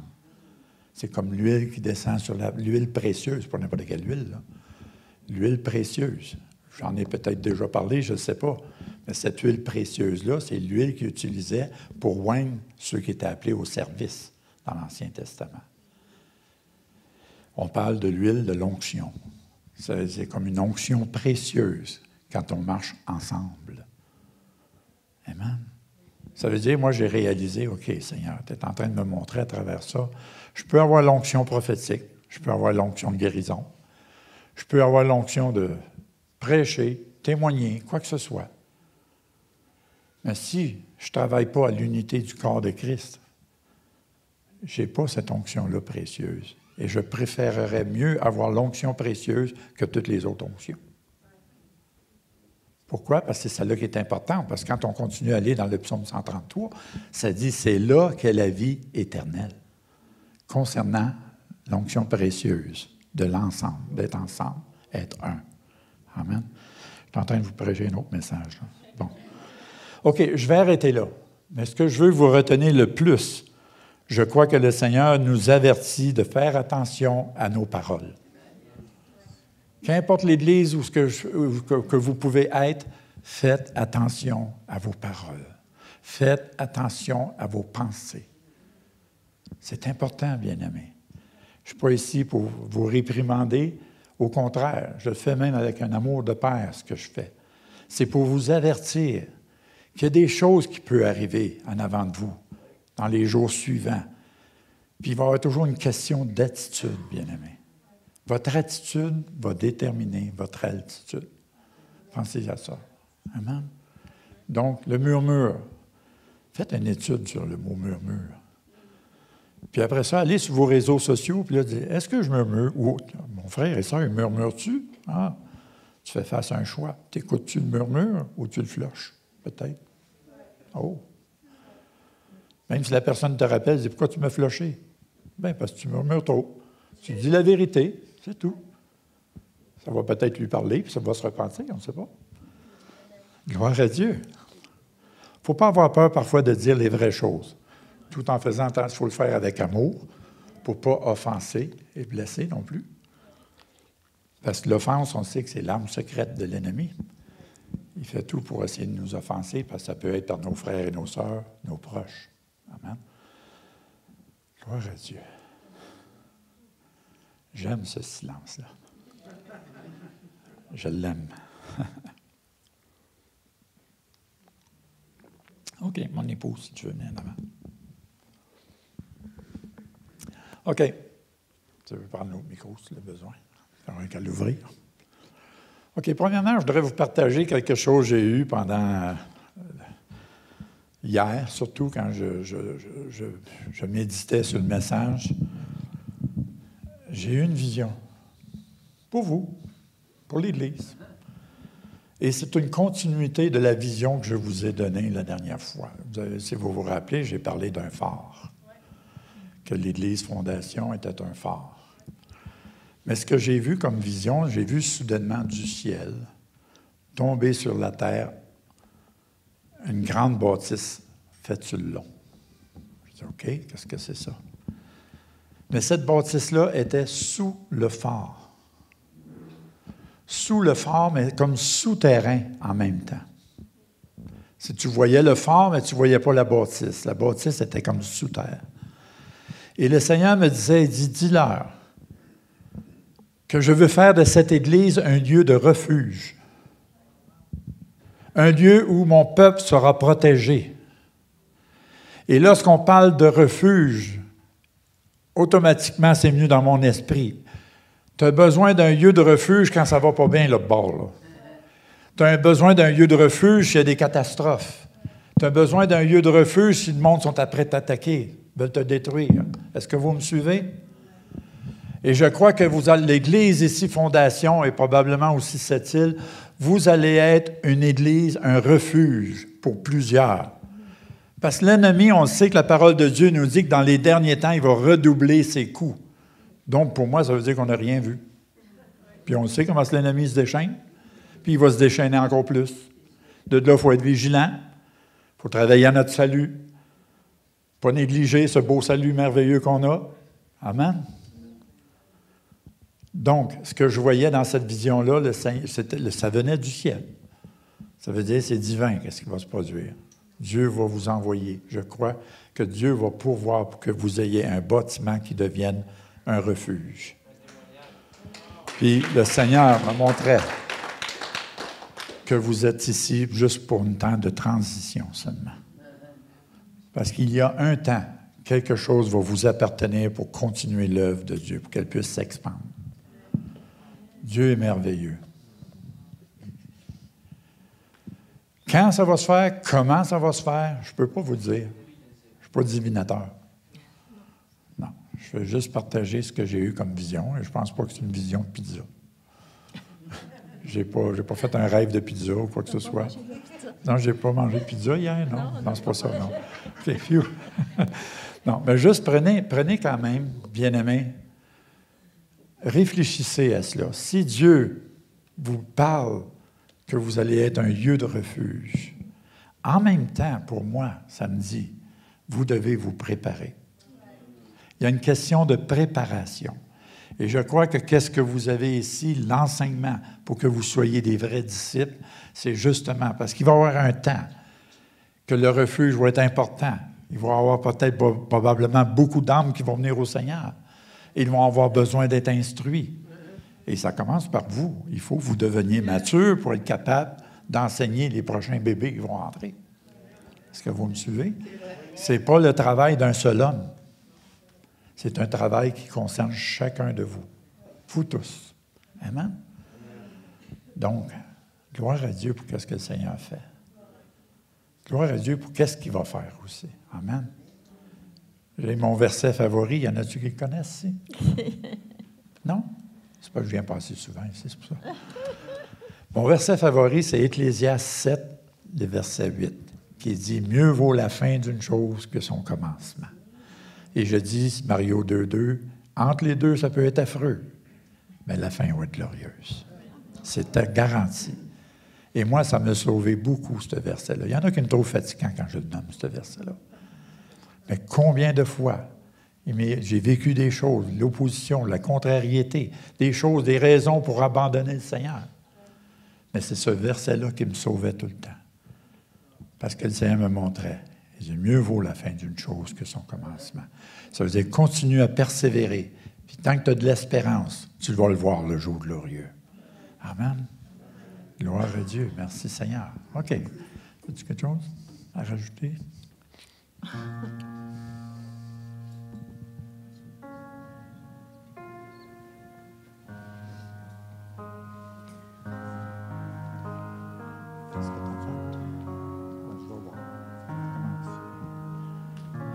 OK.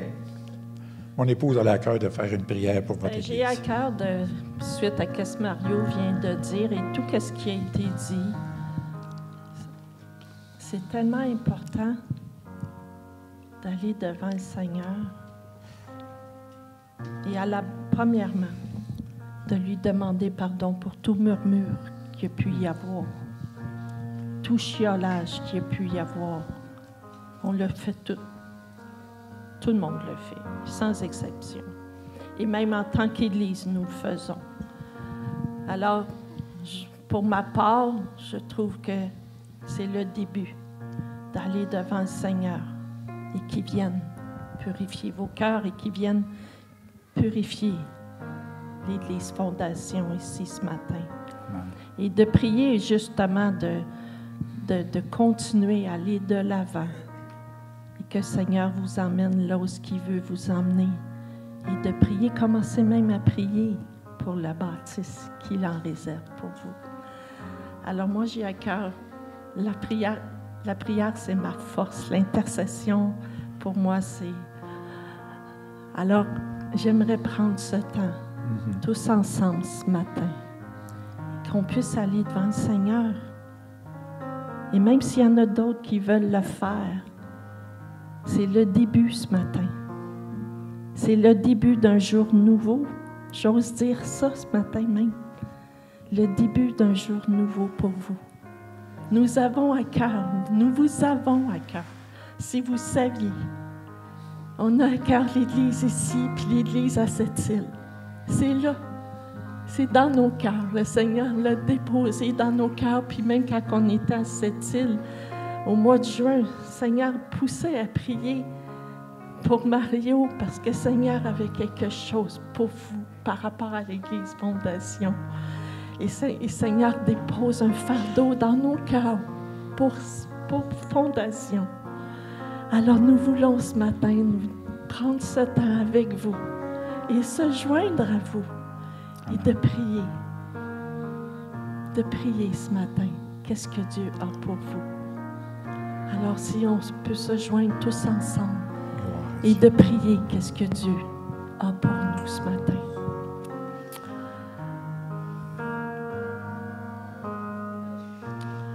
Alors, Seigneur Jésus,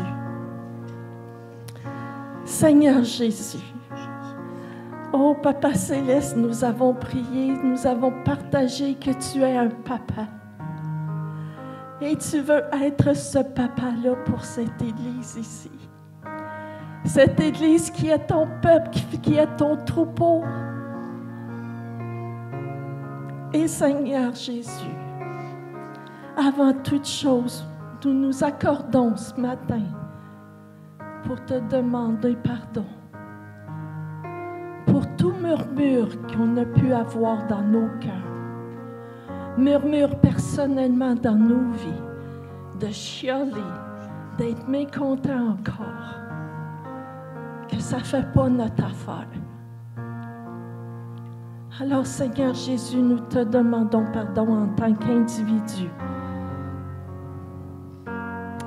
Et Seigneur Jésus, j'ose ce matin te demander pardon pour l'Église Fondation, que ce soit ici ou cette île. Seigneur, pardonne. Pardonne.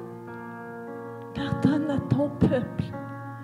Tout murmure, tout chiolage, tout mécontentement, tout ce qui peut être dit, pensé, qui ne vient pas de toi et qui te déplaît. Et que ton cœur de père pleure de voir comment qu'on peut être. Parce que toi, tu nous aimes tellement et tu nous dis ce matin, mon peuple, regarde à moi. Regarde pas aux circonstances, mais lève ta tête et regarde à moi. Parce que le chiolage, c'est pas mes pensées. C'est pas mes actions. Moi, c'est le fruit de l'esprit. C'est la joie, la paix, l'amour, douceur, la maîtrise de soi, la fidélité. Seigneur, alors ce matin, viens nous pardonner. Viens nous pardonner et nous purifier par ton sang qui a coulé à la croix. Ce sang précieux, qu'il n'y a rien qui peut venir laver notre conscience, seulement ton sang et ton sang seul. Et merci parce que tu le fais. Seigneur Jésus, sois loué, sois honoré, sois glorifié. Viens déposer ça dans les cœurs ce matin. Viens changer nos pensées. Viens changer nos paroles.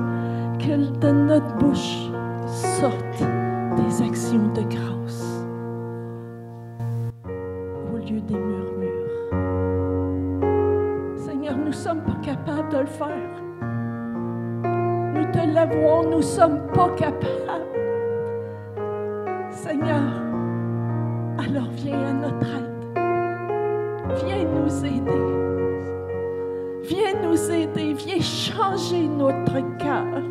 Viens changer notre âme. Et que ce soit tes pensées qui soient dans notre cœur. Viens régner au milieu de nous. Nous reconnaissons notre faiblesse et que nous avons besoin de toi. Mais Seigneur, ce qui est merveilleux, je m'appuie sur ta parole qui dit, il n'y a rien d'impossible à toi. Absolument rien d'impossible à toi. Alors Seigneur Jésus, tu es capable et tu as cette autorité, tu as cette puissance de transformer notre intelligence, nos paroles, nos pensées. Alors nous nous attendons à toi, toi le Dieu Tout-Puissant, toi qui es au-dessus de tout. Viens balayer tout ce qui n'est pas de toi dans les cœurs présentement. Viens enlever toute pensée qui n'est pas de toi. Viens chasser toute pensée captive et que toi tu viennes régner dans les cœurs. Viens régner, oh mon Dieu. Viens régner dans chacun des cœurs. Parce que tu es celui qui vit en nous. Alors Seigneur, si toi tu vis en nous, les choses anciennes sont passées. Voici ce matin, toutes choses deviennent nouvelles dans chacune des vies et dans la vie de l'Église Fondation. Toutes choses deviennent nouvelles ce matin. Les choses anciennes sont passées. Voici un jour nouveau. C'est mon jour qui est là ce matin. Non pas votre jour, mais mon jour à moi qui découle, qui coule au milieu de vous. Parce que j'ai des projets pour vous. Et Seigneur Jésus, tu parles de nouveaux bâtiments. Seigneur, à nos yeux, ça semble impossible. Mais tu es le Dieu de l'impossible. Si dans ton plan, il y a un bâtiment qui est réservé, tu vas planir tout sentier. Tu vas pourvoir, tu vas ouvrir les écluses des cieux, au-delà de ce qu'ils peuvent penser ou même imaginer. Et Seigneur, j'ose te demander ce matin, que Marion et moi, nous puissions être les témoins de ce qui va se passer. Et que nous puissions élever ton nom et glorifier et participer avec eux à cette gloire qui est ta gloire. Alors sois béni Jésus, sois glorifié et merci encore que notre Dieu Dieu règne. Notre Dieu règne. Il est assis sur son trône et il règne dans ta vie et il règne dans cette église ce matin. Sois loué Jésus et merci encore en ton nom que nous t'avons prié. Amen. Gloire à Dieu. Merci, Seigneur Jésus. Alléluia. Gloire à toi, Seigneur. Alléluia. Pendant que mon épouse priait, je voyais des anges tourbillonner ici dans l'Église. Et ils étaient commandés par Dieu d'arracher ce qu'il avait besoin d'arracher en vous. Et je voyais vraiment les anges venir puis arracher ce qui est péché ou contraire à Dieu dans vos vies. Et ce que je voyais après, je voyais les anges se réjouir devant le trône de Dieu pour vous. Et après cela, je voyais l'Église en général ici qui expérimentait une joie nouvelle. Une nouvelle joie, une expression de louange, de reconnaissance qui va grandir dans ce lieu. Alléluia. Gloire à toi, Seigneur Jésus. Et le Seigneur dit, mes enfants, je suis au milieu de vous. Je vois vos cœurs, dit le Seigneur. Et sachez que je vous aime et que vous m'appartenez, dit le Seigneur. Je ne vous abandonne point, je ne vous délaisse point, dit le Seigneur. Au contraire, je suis à l'œuvre à travers vous, dit le Seigneur. Continuez à me laisser agir à travers vous, et certainement vous verrez ma gloire se produire devant vos yeux, dit le Seigneur. Oui, certainement, je vais transformer d'autres vies. Oui, certainement, je vais visiter vos familles, dit le Seigneur. Alléluia. Gloire à toi, Seigneur Jésus. Car dans ce lieu, j'ai un peuple nombreux qui n'est pas encore là, dit le Seigneur, mais qui viendra, et vous verrez ma gloire se manifester d'une façon que vous n'avez pas encore expérimentée, dit le Seigneur, parce que je vous aime. Je vous aime, mes enfants.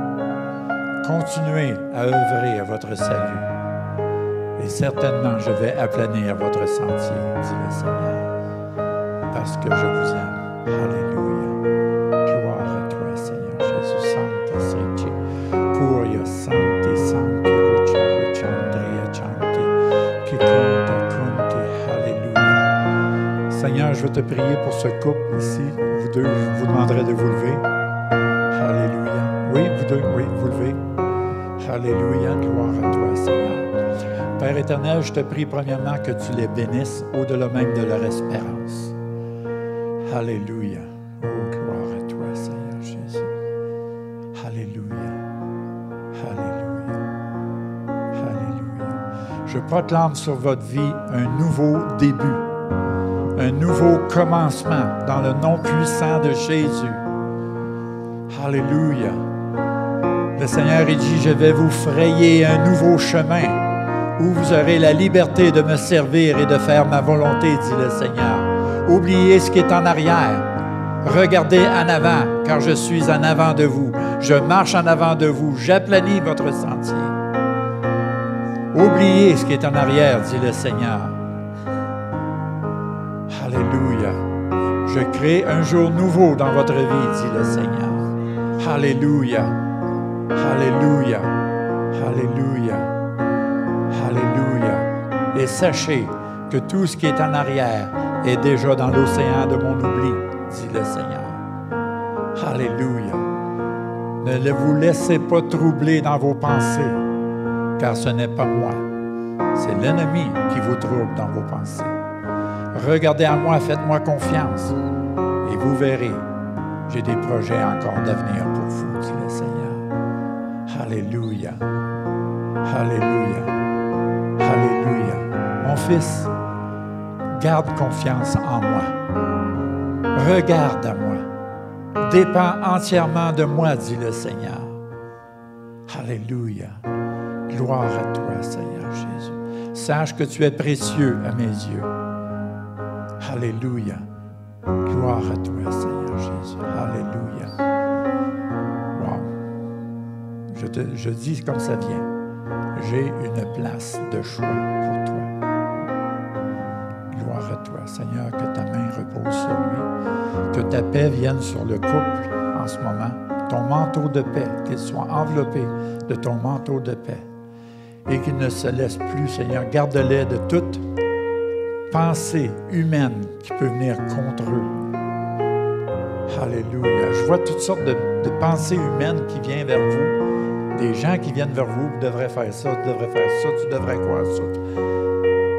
Seigneur, il dit, n'écoute pas ça. Crois à ma parole, crois en moi. Je suis ton Dieu. Alléluia. Seigneur, que ta bénédiction repose sur ce couple, que tu les bénisses même au-delà de leur espérance. Et Ecclésiaste 7-8 va très bien pour vous deux. Mieux vaut la fin d'une chose que son commencement.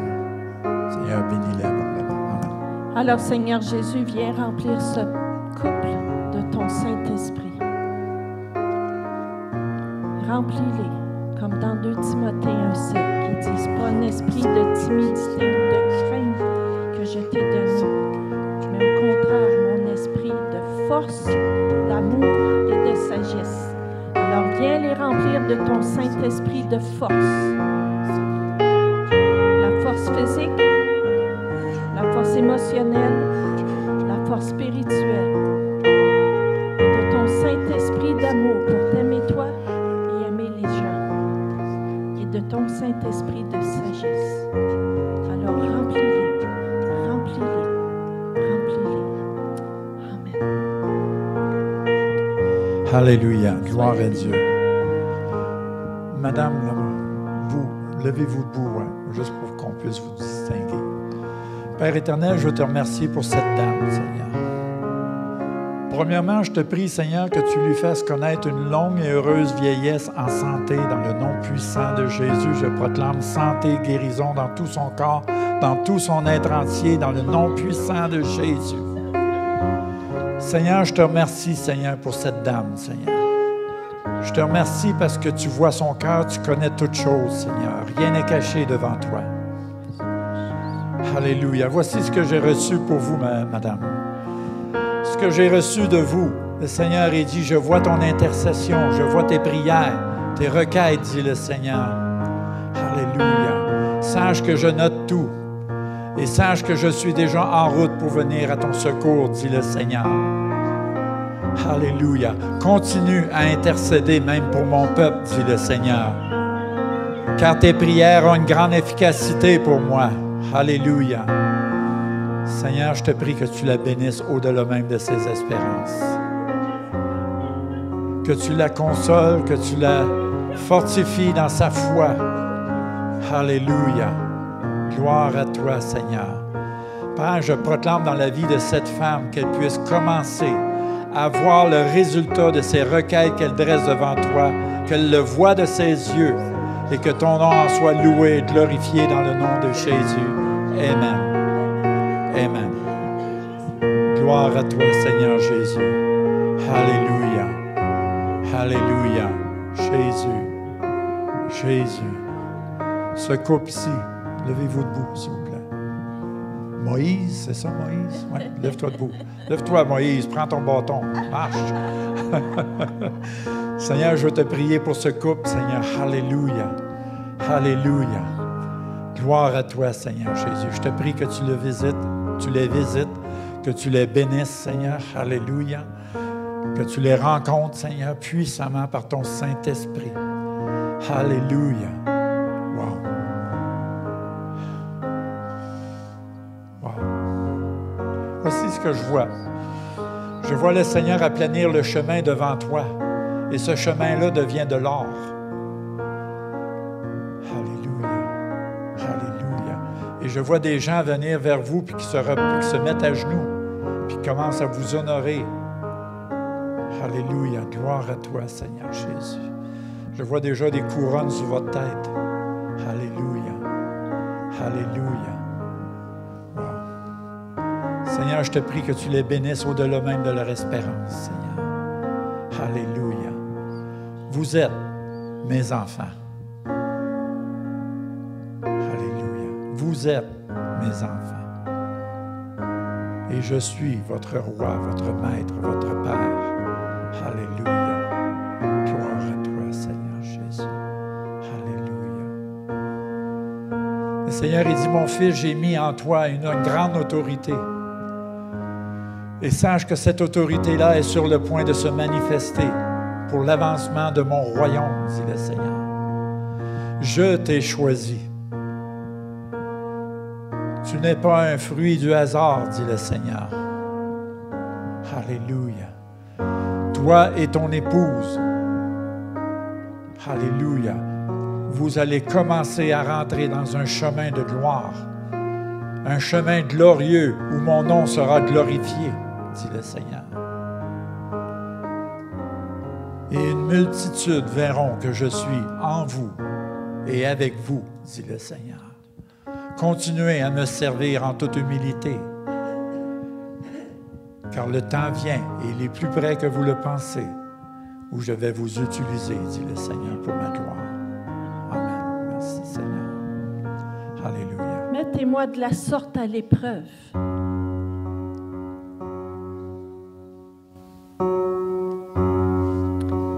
Mettez-moi à l'épreuve, et vous verrez que j'ouvrirai les écluses des cieux. Mais mettez-moi à l'épreuve, sans me toucher au côté financier, mais pas juste le côté financier, dans vos propres vies.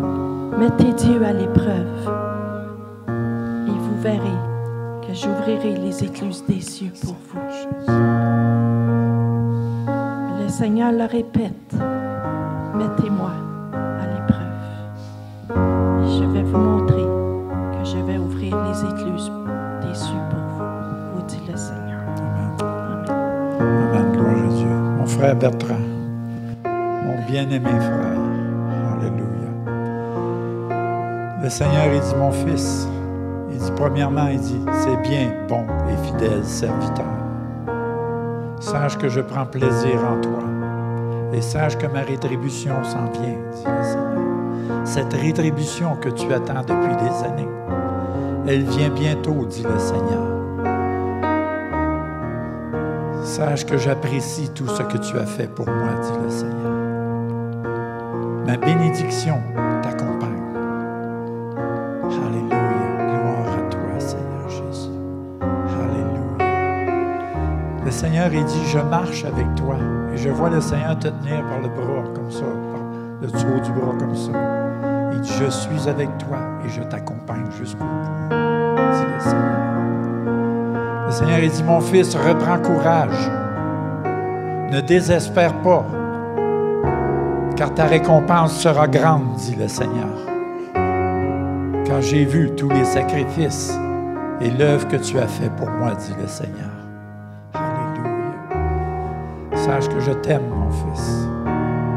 Que ma paix vienne sur toi et que ton âme se réjouisse en moi, dit le Seigneur. Car des jours glorieux s'en viennent pour toi, dit le Seigneur. Amen. Merci, Seigneur Jésus. Gloire à Dieu. Merci, Seigneur. Oui, OK. Gloire à Dieu. Ça s'arrête là. Désolé. Mais je dois arrêter. Quand le Saint-Esprit nous montre d'arrêter, on est mieux d'arrêter. Parce qu'on ne veut pas ajouter. Parce qu'ajouter, ça vient du malade.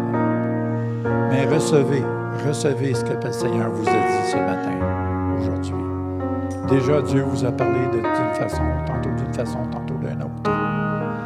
Retenez la parole de Dieu que vous avez reçue ce matin. Amen. Et s'il y a des paroles, le peu de paroles qu'on a peut-être données, ça vous a parlé, vous voudriez avoir une parole comme ça, saisissez-les par la foi et Dieu va honorer votre foi. Que Dieu vous bénisse et on continue à vous garder dans nos cœurs. Je ne sais pas pourquoi. On se pose la question nous-mêmes. Mais l'Église Fondation Sept-Îles et Granby, vous êtes dans nos cœurs. On prie pour vous. On demande que le Seigneur puisse agir puissamment à travers vous. On vous garde dans nos cœurs et dans nos prières. Soyez bénis et merci pour votre patience.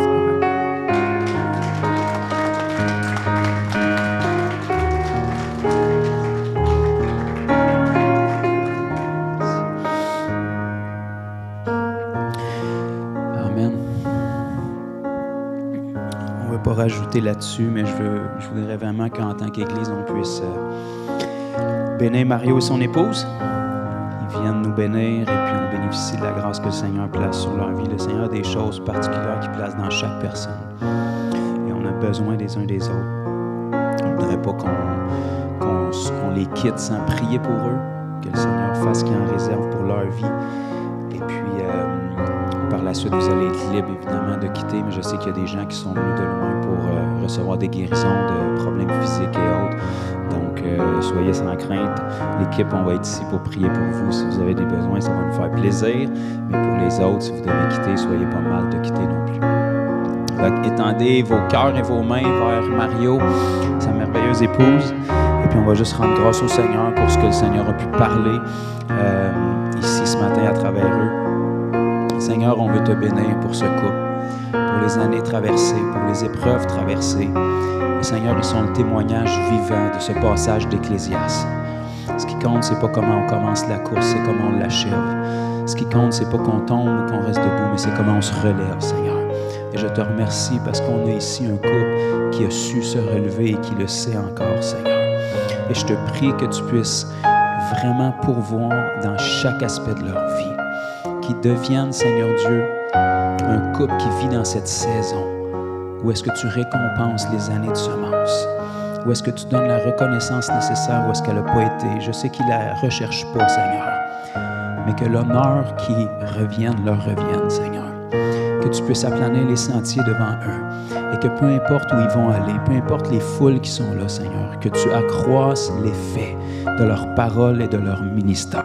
Qu'il y ait un écho prophétique qui se fasse dans le monde spirituel, que peu importe à combien de personnes ils vont parler, que leur voix fasse écho dans les villes, dans les régions, dans les familles, Seigneur Dieu, et que vraiment des églises en entier puissent être changées, Seigneur, par leur passage.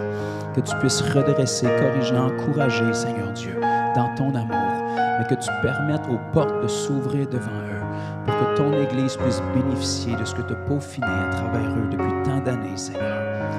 Prépare ton Église à avoir une oreille et un cœur qui est ouvert à recevoir ce que tu as à travers eux, Seigneur. Et augmente, Père, tout ce que tu as pu faire dans leur vie jusqu'à présent.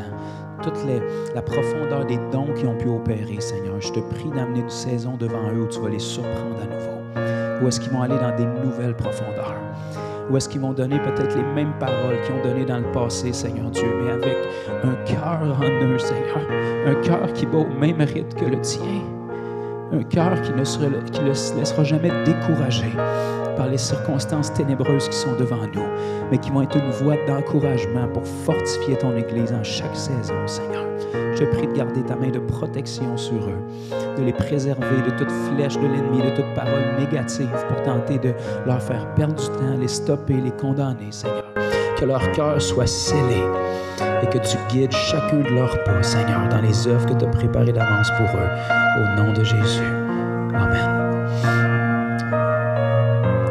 Amen. Bien, que le Seigneur vous bénisse chacun d'entre vous. Si vous ne l'êtes pas déjà, je ne sais pas que ça prend plus, mais en tout cas, le Seigneur veut vous bénir. Donc, passez une belle journée, une belle semaine. Saluez-vous chaleureusement. Et puis, si vous voulez recevoir de la prière pour des besoins spécifiques, eh bien, vous allez être les bienvenus. Faites juste vous avancer, puis on va prendre le temps de prier pour vous. Prenez le temps aussi de saluer nos invités et puis de leur ouvrir votre cœur si vous avez été bénis. Si on ne reconnaît pas l'homme, mais on reconnaît l'obéissance des hommes et des femmes. C'est ça qui est important. Le Seigneur a des choses extraordinaires pour chacun de nous. Il y a beaucoup d'appelés, mais il y a peu d'élus. Pas parce que Dieu choisit, parce que peu veulent répondre à l'appel, puis peu sont prêts à payer le prix. Amen. Que Dieu vous bénisse.